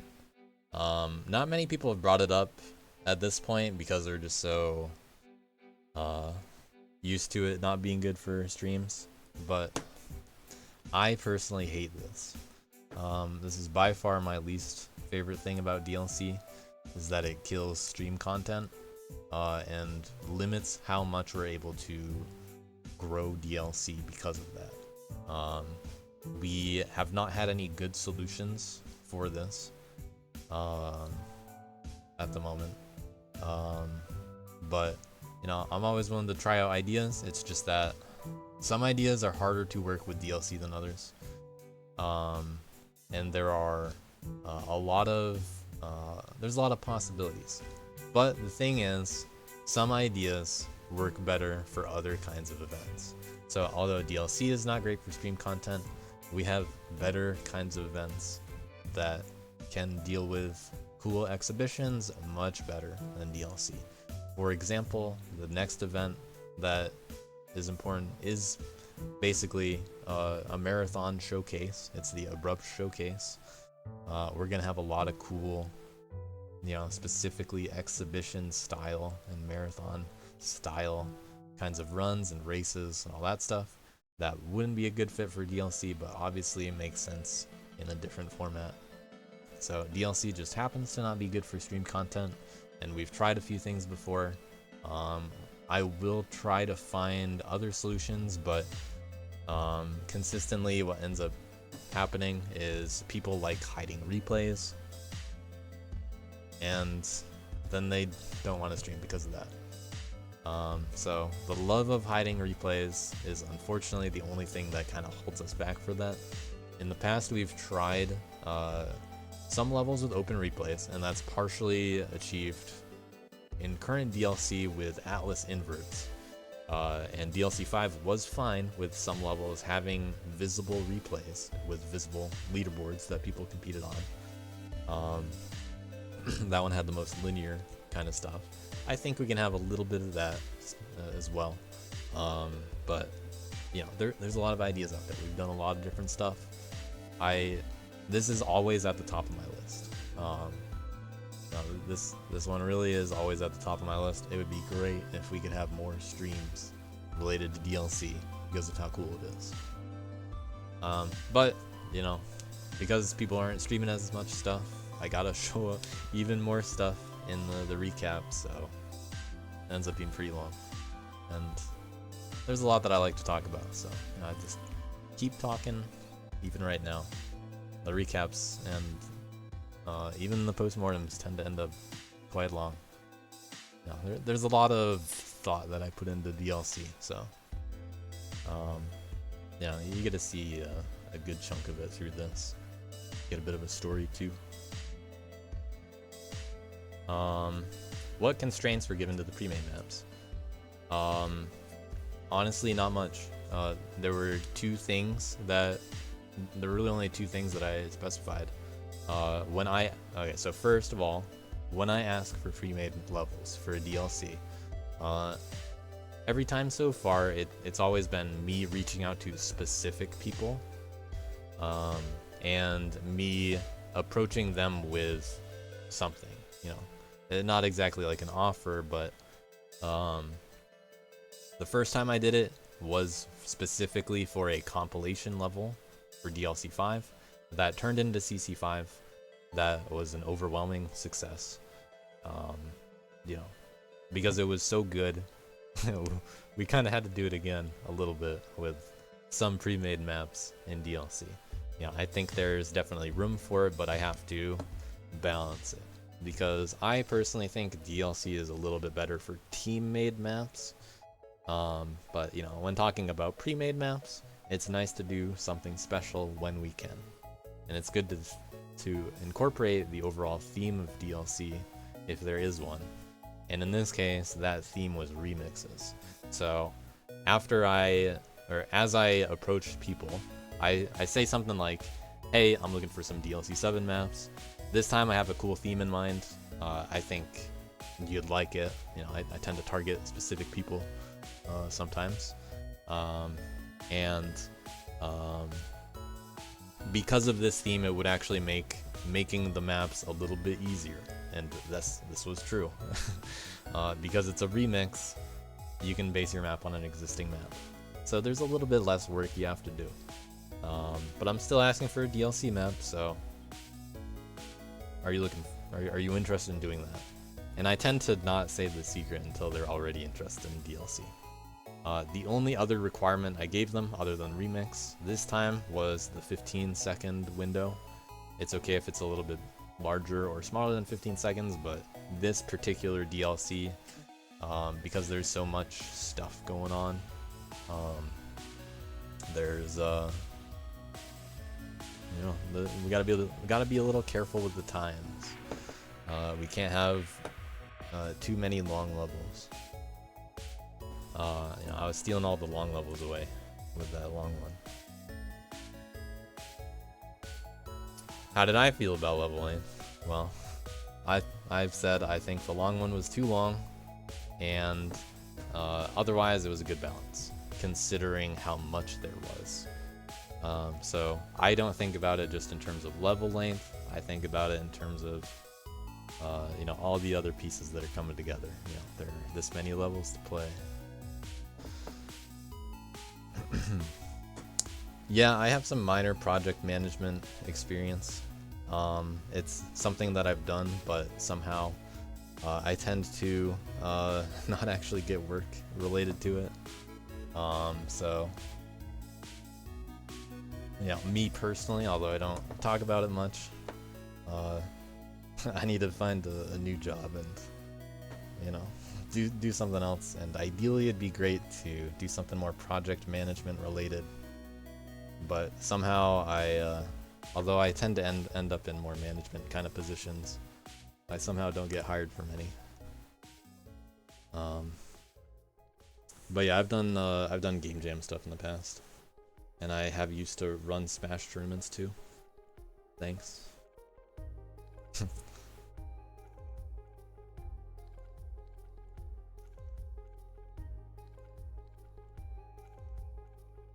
Yeah, if anyone wants to offer me project management related positions, feel free to DM me. I'll probably I would move for a new job personally. But that's aside from DLC.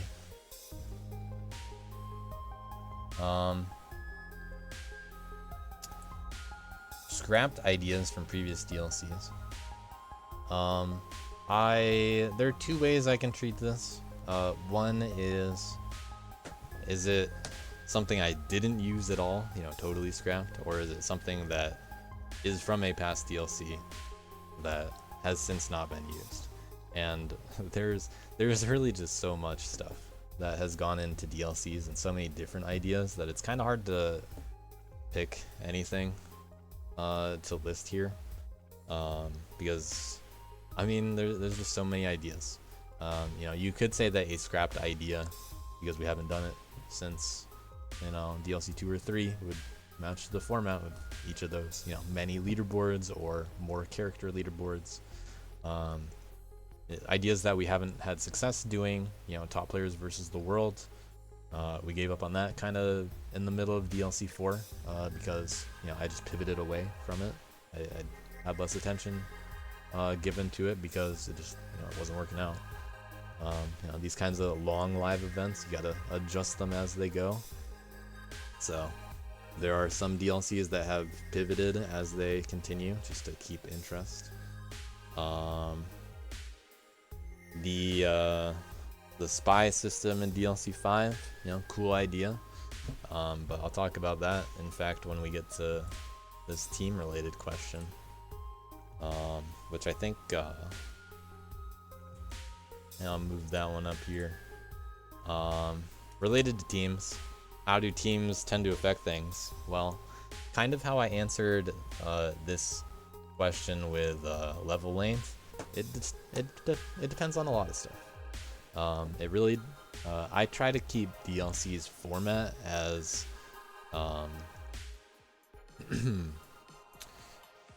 I use the word elegant for this kind of often.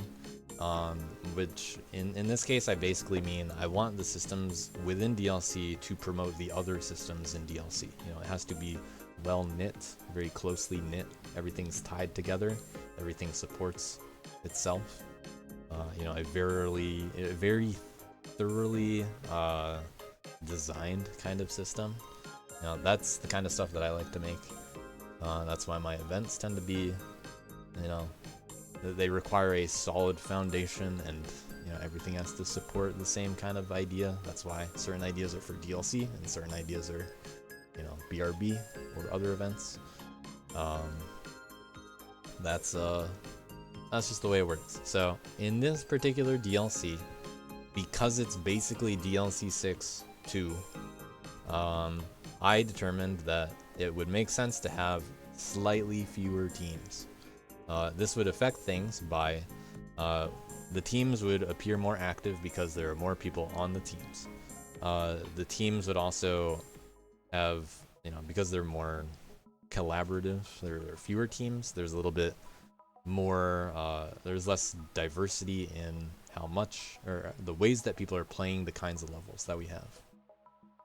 Fewer teams also means more likelihood that there are more map makers on each of the teams, therefore I can pretty reliably get maps from teams most of the time. That's not always a necessity, because if there are significantly many teams, I can also get significantly many maps, and every team doesn't have to make as much. So it's either a DLC that has a lot of maps or not a lot of maps from a team. This time, you know, 4 teams, 14 maps per week. You know, it always just works out. Last time, 6 teams, 3 team maps per round, or 4 team maps per round.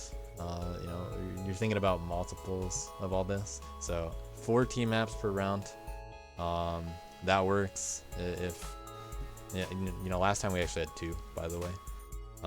So if you have 4 rounds, you know, you want to cut it in half. You know, try to make an even number across the board. Yeah, numbers like 2, 3, 4, 6 are all really good for it. 12, of course. But yeah, it affects everything. That's the answer. What do I think of various systems that are relatively chaotic? So there are a lot of ideas that I've explored relating to these kinds of topics with DLC specifically. The only one we got close to trying is actually Spies, and that was DLC 5. And the idea of that only could have worked because the team system was chaotic in the first place and not permanent. Now, what tends to happen in DLC is people get pretty possessive about the teams that they're on. They, you know, connect with their team. They feel happy to be on their team. They get team identity. And once you get a little bit of camaraderie in your team, it becomes very, very difficult to have an excuse to break that up. And this is especially the case because this is a very open kind of participation event. So we're very lenient with what we allow in, which means that the people that are playing or participating in any capacity, they really might not even be playing that much. They're just here to hang out, and they want to just hang out with their team. Once you throw in some wrenches, things suddenly don't actually go well at all. So once the idea that people move around on teams is introduced, there's no longer as much, you know, team loyalty, let's say. But that's one of the best things about DLC 5. You know, you get that team loyalty for that small amount of time, and you're not going to switch what team you're on. And now DLC, this applies to DLC even more. So people get attached to their teams. They get so attached to their teams that, you know, we get a little bit of an echo chamber. You know, it's usually negative when I talk about it, but the, you know, Team Worthless, Chipotle, very positive echo chambers, encouraging each other. There's the occasional little team that is less active and they don't really talk much, and then they spiral downward and away from DLC. And they're like, oh, you know what? I don't really like this round's maps.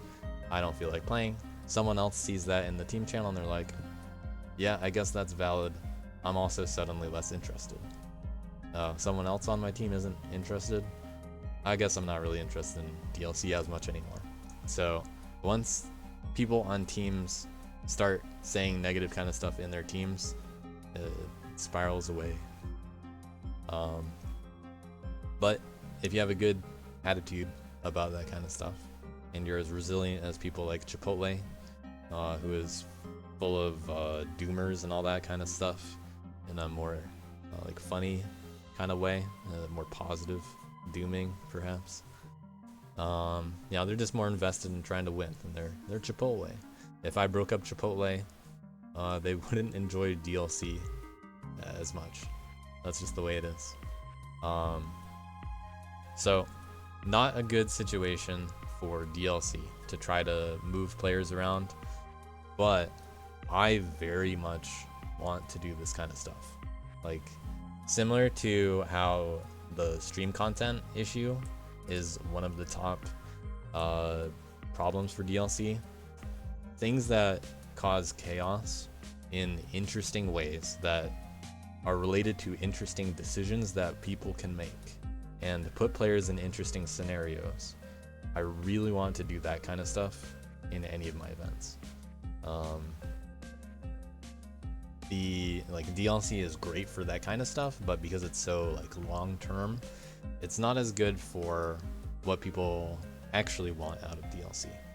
So although I want to do some cool stuff along the lines of eliminating teams or players, it'd be so cool to have a Survivor style team, and you gotta vote somebody out. That'd be so funny to be a part of. That'd be such an interesting experience in DLC. But that would not go as well in DLC. I want to make one of those work. A Survivor style DLC has been on my kind of wish list of DLC formats since the beginning of DLC. Ever since I committed to doing different styles of DLC, I want to find a good way to do a Survivor style DLC. It might not work with DLC, maybe a different event, but it'll happen one of these days. Maybe. Once I find a good way to do it, and its systems, support each other and isn't just like, well, you're eliminated, but you can still play the levels, I guess, have fun. We can figure it out maybe. But, that kind of stuff, not as good for DLC, just not as good of a fit. But I want to try to do it. Stuff with chaos would be a good fit for DLC, but people have to be going into DLC expecting a more chaotic environment, similar to something like DLC 2, which I'll talk about in a little bit, in fact. Why do rounds end on Sunday? Well, it turns out that Sunday is just conveniently the best day when it comes to a best time to end stuff.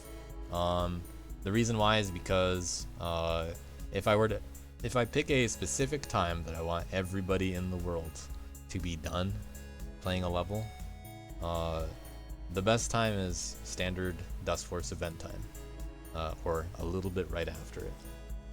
That way, Europe doesn't lose out on, US was able to grind after me. I had to go to bed. They don't miss the recap because it's too late. I mean, it is obviously late for Europe, but it's not way too late most of the time. But now it's it's way longer of a recap, so it's kind of problematic. And then USA, you can at least wake up and fight back a little bit, even if you're West Coast. So good balance. There's no better time to end DLC any round. That's just the best time to do it. How would you change bounties? I talked about this a little bit. The big one is asynchronous bounties, and that's schedule them when people are around to schedule them. How do I feel about multiple voice channels for bounties? I feel I have mixed feelings on this. I very much like the chaos that's created when you don't have the ability to coordinate with multiple voice channels. And if you're in multiple voice channels, you don't know what's going on the other half of your team. So you're missing out a little bit, and I feel like it's, more interesting to, just, put them all together. It'd be cool if I could force that, but I can't technically force that. And I mean, you can just go in general or somewhere else if you really wanted to do that. But specifically for if there are 2 bounties ongoing at the same time, it does kind of suck to have to talk over your teammates because you only have one voice channel. That's too bad. But this was a better solution in my opinion, because I would rather have multiple bounties at the same time than than only one at a time. And I didn't want to have multiple voice channels because I wanted to put people in a funny situation where they got a little bit annoyed with their communication skills and talking over each other. I wanted it to be hectic, which, it met its design, and it had pros and cons for it. Would I do it again? I don't know. Maybe. Yeah, I like the chaotic systems like that. It makes it feel hectic.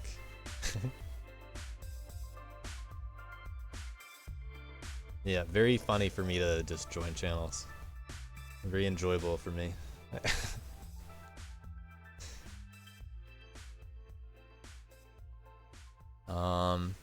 Why are key ranks the same points? Well, I don't want to attach points to everything, and there's a bit of a story behind that, and it's related to DLC 1. So going back in time, in DLC 1, we got like 50 plus players playing every level, and every point counts, everything added up, and when everything is worth a little bit, people burn out very easily. Sure, there was a lot of stuff to do in there, but this contributed very significantly. Ever since DLC 1, there have been more ties. There are more things with differences that are not worth points, because I need to give good end goals. If I give good end goals for players, they're willing to stop at certain points, and this avoids burnout. Now, key ranks, those are pretty good stopping points. Wood versus silver is a better, difference than say wood 1, 2, 3, silver 1, 2, 3, in my opinion. And in DLC 5, I did happen to attach level points to key ranks as like a little bit of a bonus because it was scored differently. It turns out that it's just a little bit too much value at the bottom, in my opinion. All of a sudden, anybody earning a wood 1, they're getting at least a point, which puts more pressure on people that now suddenly feel like they have to get all of the keys because everything's just kind of worth everything. I gotta get more points and I gotta do more stuff. I don't want people to feel like they have to do it. I want to make them feel like they are doing it for themselves and not just for points. So a lot of DLC is styled around do it for yourself, and that's been immensely successful compared to other ways to do it. Very consistently, we're seeing that people are just more encouraged to do this kind of stuff when it's not actually worth anything. Especially if it's just an achievement or just a key, people are just gonna play it way more. DLC 6 and 7 are by far the most active DLCs. They've had the most engagement. DLC 7 had so many more replays too. I'm sure that's partially because of the kind of levels and there being a little bit more, but that's why it's so successful. It's because they're not worth different amounts of points. Yeah, if I had more key types to work with, then I might change things up, but I think we can make things work with our limited key numbers. Would it be helpful to add interesting replays in a doc/spreadsheet? Yes, it would be helpful. In fact, we did this for the recaps, but and this was the first time that we'd done this with an additional document like an agenda to kind of guide me through all the stuff I need to show during a recap. But that actually backfired. That did not go very well in retrospect. It was just a little bit too different for me personally running the stream. It was too different of a workflow from how I preferred to handle the stream. So even though I got help from people to make something like that, it conflicted too much with how I wanted to run the stream, because there was actually just so much stuff. There was so much stuff going on in the recap that it was hard to, show everything. And it was hard to remember all the kinds of things there were to show. So even though there are things that were listed, there's actually just so much stuff on all of my screens, and I can only show some of it, and there's just a lot of stuff going on. I think this would be significantly improved if I did it the way I was kind of used to doing it for this DLC, but I would have missed out on more challenges. The only difference though is in the future, I just won't have as much stuff to show. No, reversing it on the fly didn't catch me off guard, because I've done that before. That was only a surprise for them in round 2, when I said I wanted to reverse it. And some things were a little bit more flipped than others. But I mean, I make mistakes. I accidentally skip over some stuff. But yeah, reversing the order, I think was a good decision. I think that helped a little bit. And I could definitely go faster, but this time there was just so much stuff to show. And there's always there's a lot to talk about, and people like to have their replays shown, and they don't mind the really long streams most of the time, even though they're excessively long, including this one. But hey, it's nice to talk about for fun. What kind of things do you need help with for DLC? Since that does include this. Well, that's not an easy question to answer, unfortunately. I don't have a clear to-do list all the time, and there are some things that are best suited for some people than others. What I mean by that is more like there are some tasks that I only feel comfortable assigning people if they're not in DLC, and I don't want people to just suddenly be like, yeah, I'd be willing to do that, because I want them to enjoy DLC.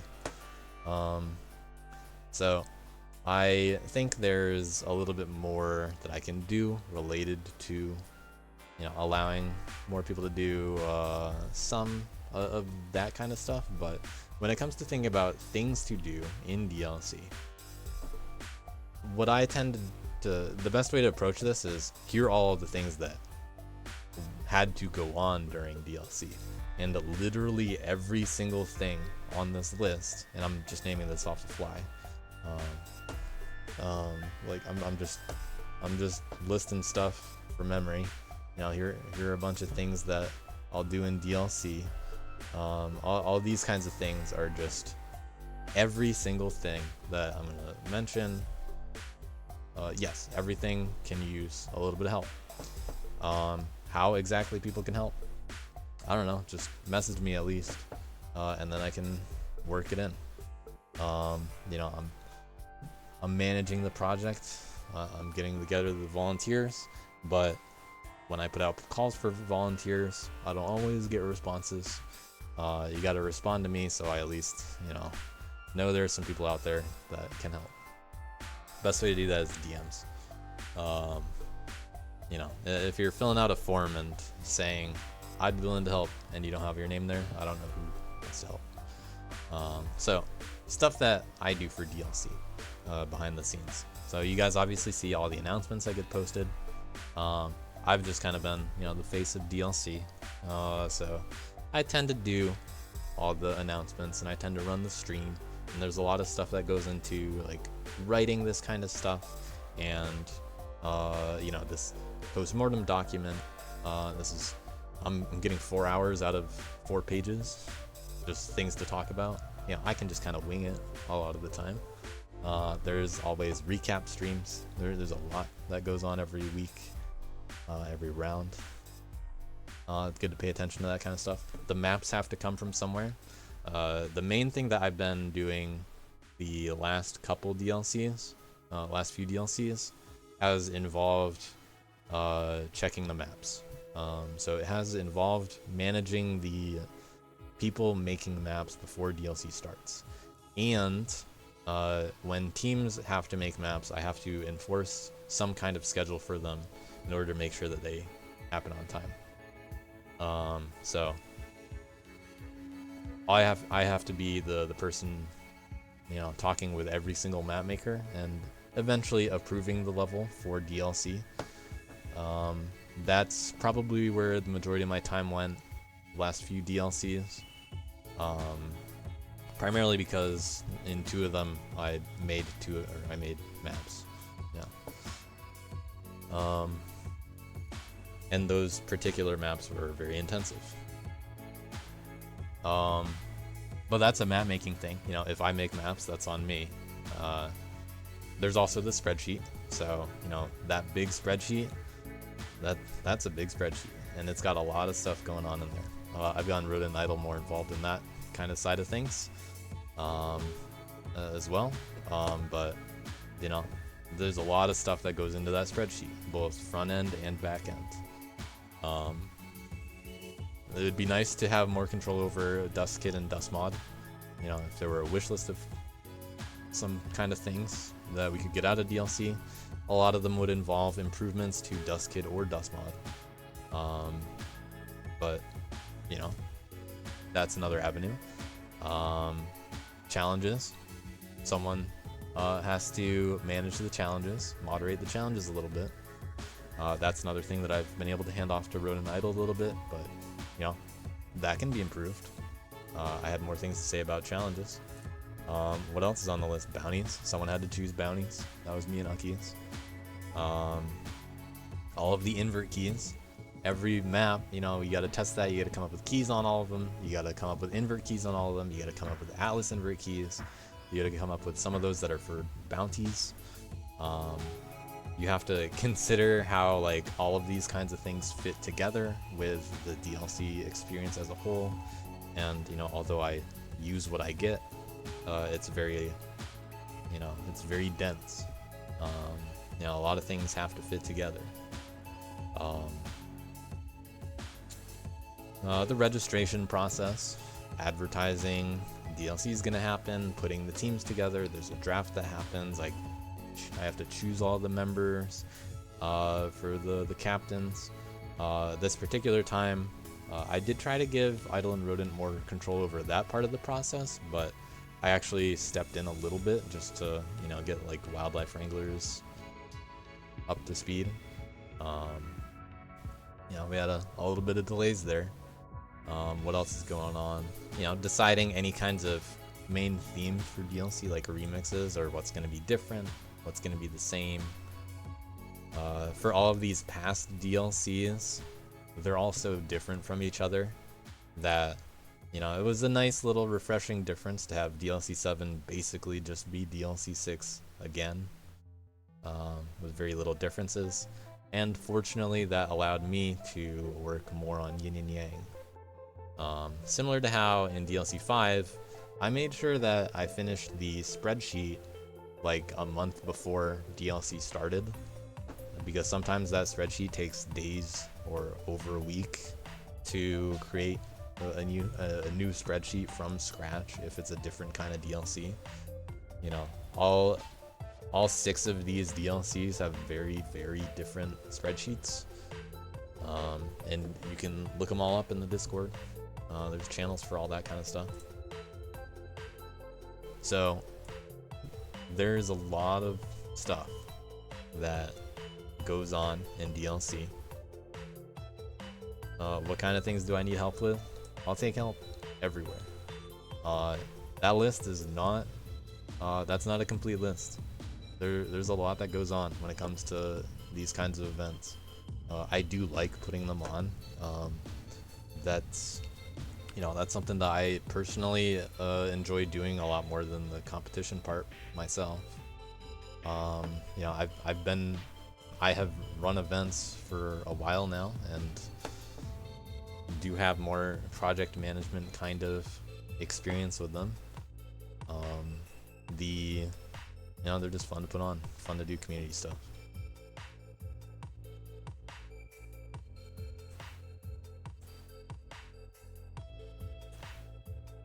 So yeah, I definitely will be looking for more help. Why no DLC Nexus? Well, unfortunately, out of the very many things that I listed, the DLC 7 Nexus was one of them, but I didn't do it myself.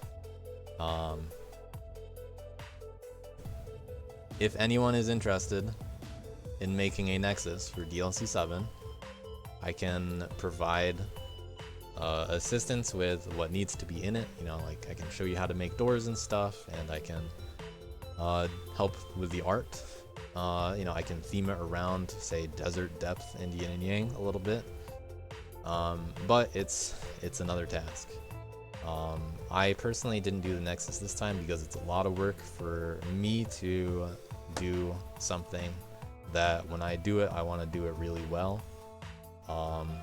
So I made sure that DLC 7 was handled very well, which was a higher priority than, you know, I could have just had all the levels in the tome, which I had them all in the tome anyway.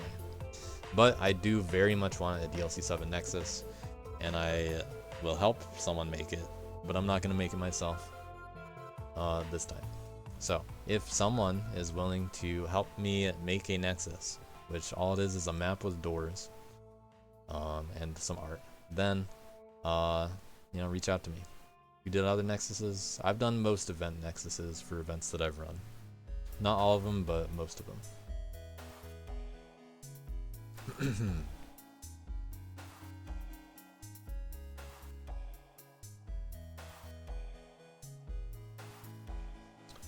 Are there any questions in chat? I've answered most of them as they've shown up. I don't think I've missed any, but let me double check. Scroll up a little bit. Any chat questions? I said ask questions earlier too, so. Even if they're not now, you know, ask them at any time. I'm pretty open about how this kind of stuff's put together. So, easy to slide in some DMs. Let's talk about the future. When's DLC 8? Roughly March, April, roughly. I don't know. You know, we'll figure it out later. It's twice a year, so it's gonna be roughly March, April. DLC 8, at the current time, I intend to revisit DLC 2 again. For real, not again. So, is DLC 8 DLC 2, and then the second 2 is just flipped and placed over the original 2, making an 8? Seems like a cool idea to me. Now, what made DLC 2 what it is? The all-star team structure. So, I want to explore how that can kind of fit a more standard format. You know, the things that worked well from DLC 6 and 7, how can I incorporate a little bit of that into DLC 2? I don't know, but I got some ideas. But what I do know is it's got to be more chaotic, because DLC 2 is about signing up with some friends and much smaller teams, and it didn't work with keys. because that was before keys existed. So DLC is going to be DLC 8 is going to be very, very different because DLC 2 is such a different DLC than any other DLC we've had. But it is the most commonly kind of cited alternate format for a DLC that it just dominates. You know, it dominates our attention. It's a cool format. That's why we did it second. You know, it's just such a good idea. Let's do it again. What does that mean for you guys? I don't know. We'll find out in March. But what else do I want to do? I want to make DLC 8 shorter. I intend DLC 8 to be shorter. You know, maybe I'll think about week-long rounds again. Maybe there'll be 3 of them, maybe 4. But the kind of DLC format I'd like to have would be, let's say, every even-numbered one is like a little bit smaller and more different than all the other ones, and every odd-number one, like 7 now, so starting with 7, that's gonna be the standard. That's the bigger one. I think that'd be a cool thing to try out. That way we have a reliable format that we return to, you know, every fall or something. And then we can try something different out that's not quite as intense, but shorter and more experimental, you know, just like DLC used to be. So, less to do, shorter. Pretty likely that DLC 8 is going to go in this direction. So, I haven't decided what exactly I'll do, obviously, you know. It's November. This is in a few months at least, before I even have to make any decisions. But I think it's likely that I will make the rounds 1 week again, and I'll use the week term rather than rounds, just because if it's only a week long, I'm going to use the word week. I'm likely to do that, not guaranteed. If I do that, do I make it 3 weeks long, or do I make it 2 weeks plus break week plus 2 weeks, which is not really that short again. So I have to think about it. I might make it, you know, 6 weeks long again, but I don't know. I don't really want to I don't want them to be that long all the time. I want people to feel a little bit more comfortable with a more condensed, a little bit less to do DLC. You know, it shouldn't just keep growing in terms of how spectacular everything is. I have to make sure that people don't have huge expectations all the time. That's why I'm not doing CC5 style secrets or anything with the maps all the time. You know, we didn't do anything special with maps for DLC 6. It just so happened that DLC 5 had Cyber Complex 5 and was kind of a big deal. And it just so happened that Yin and Yang was actually a really cool map for DLC 7. But hey, well, we'll see what happens. If I get cool ideas, I'm gonna do cool stuff. What else is coming up? These 2 events are on the horizon. For the rest of the year, my 2 priorities are 1, the Abrupt Showcase. And that's gonna be, I don't know, tentatively early or mid-December. You know, looking at a calendar, you know, maybe that means December 7th and 8th or December 14th, 15th. It depends, not sure.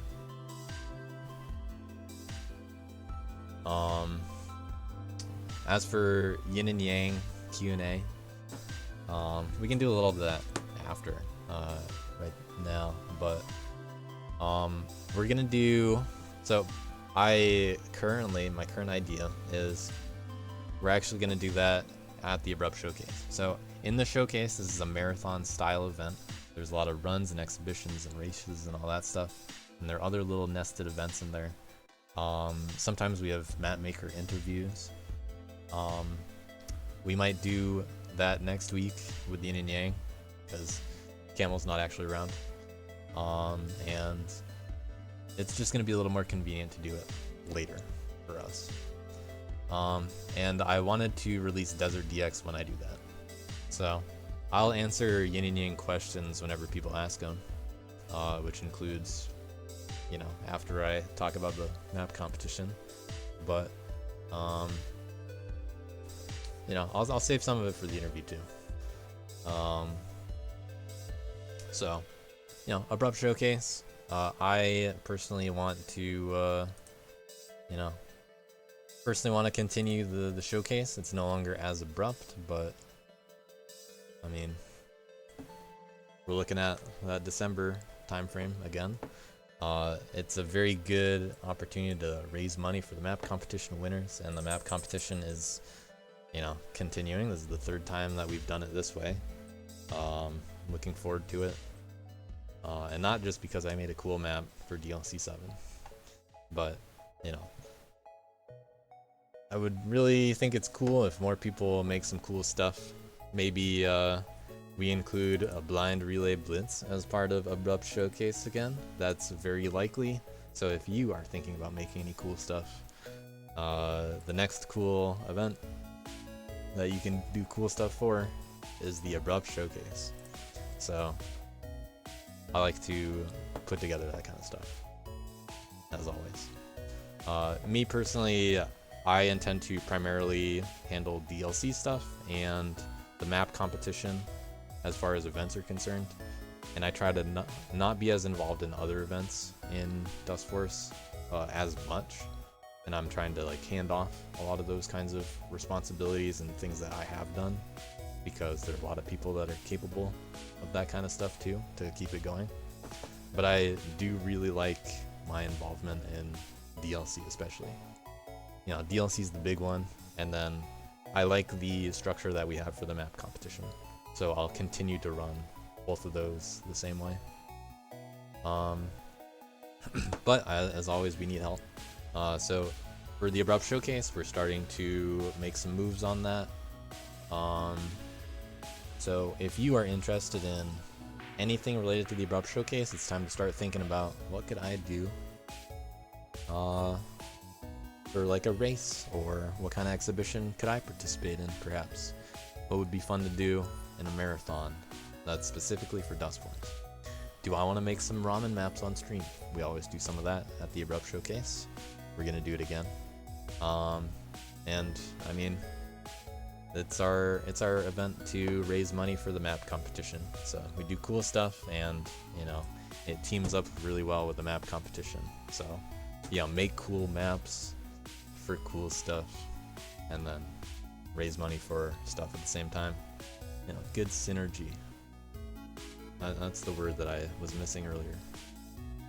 A lot of my design decisions are all about good synergy with the rest of everything. But yeah, all maps in 2024 eligible for the map competition. I really like to do Nexus kind of stuff too. But interest in Nexus is, you know, not really that high. So if anyone is planning to make anything cool like a map or Nexus, let me know and I'll see what I can do to promote it more. That's what I like to do. That said, any final remarks about anything from the postmortem today? Because that does wrap it up. I got to ramble for 4 hours. Got a lot of DLC 7 stuff out there. Only do this twice a year. So nice to show what's going on behind the scenes. But yeah, that's the recap of recaps.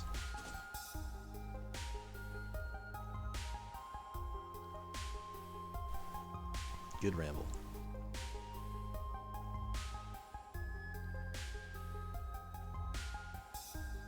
Shoutouts to those that stayed around for the whole postmortem for some reason.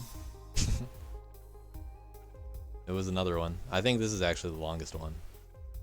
Partially because I did a lot of the DLC story before it started. but there was a lot that went into this DLC specifically. So, good to have a long one occasionally.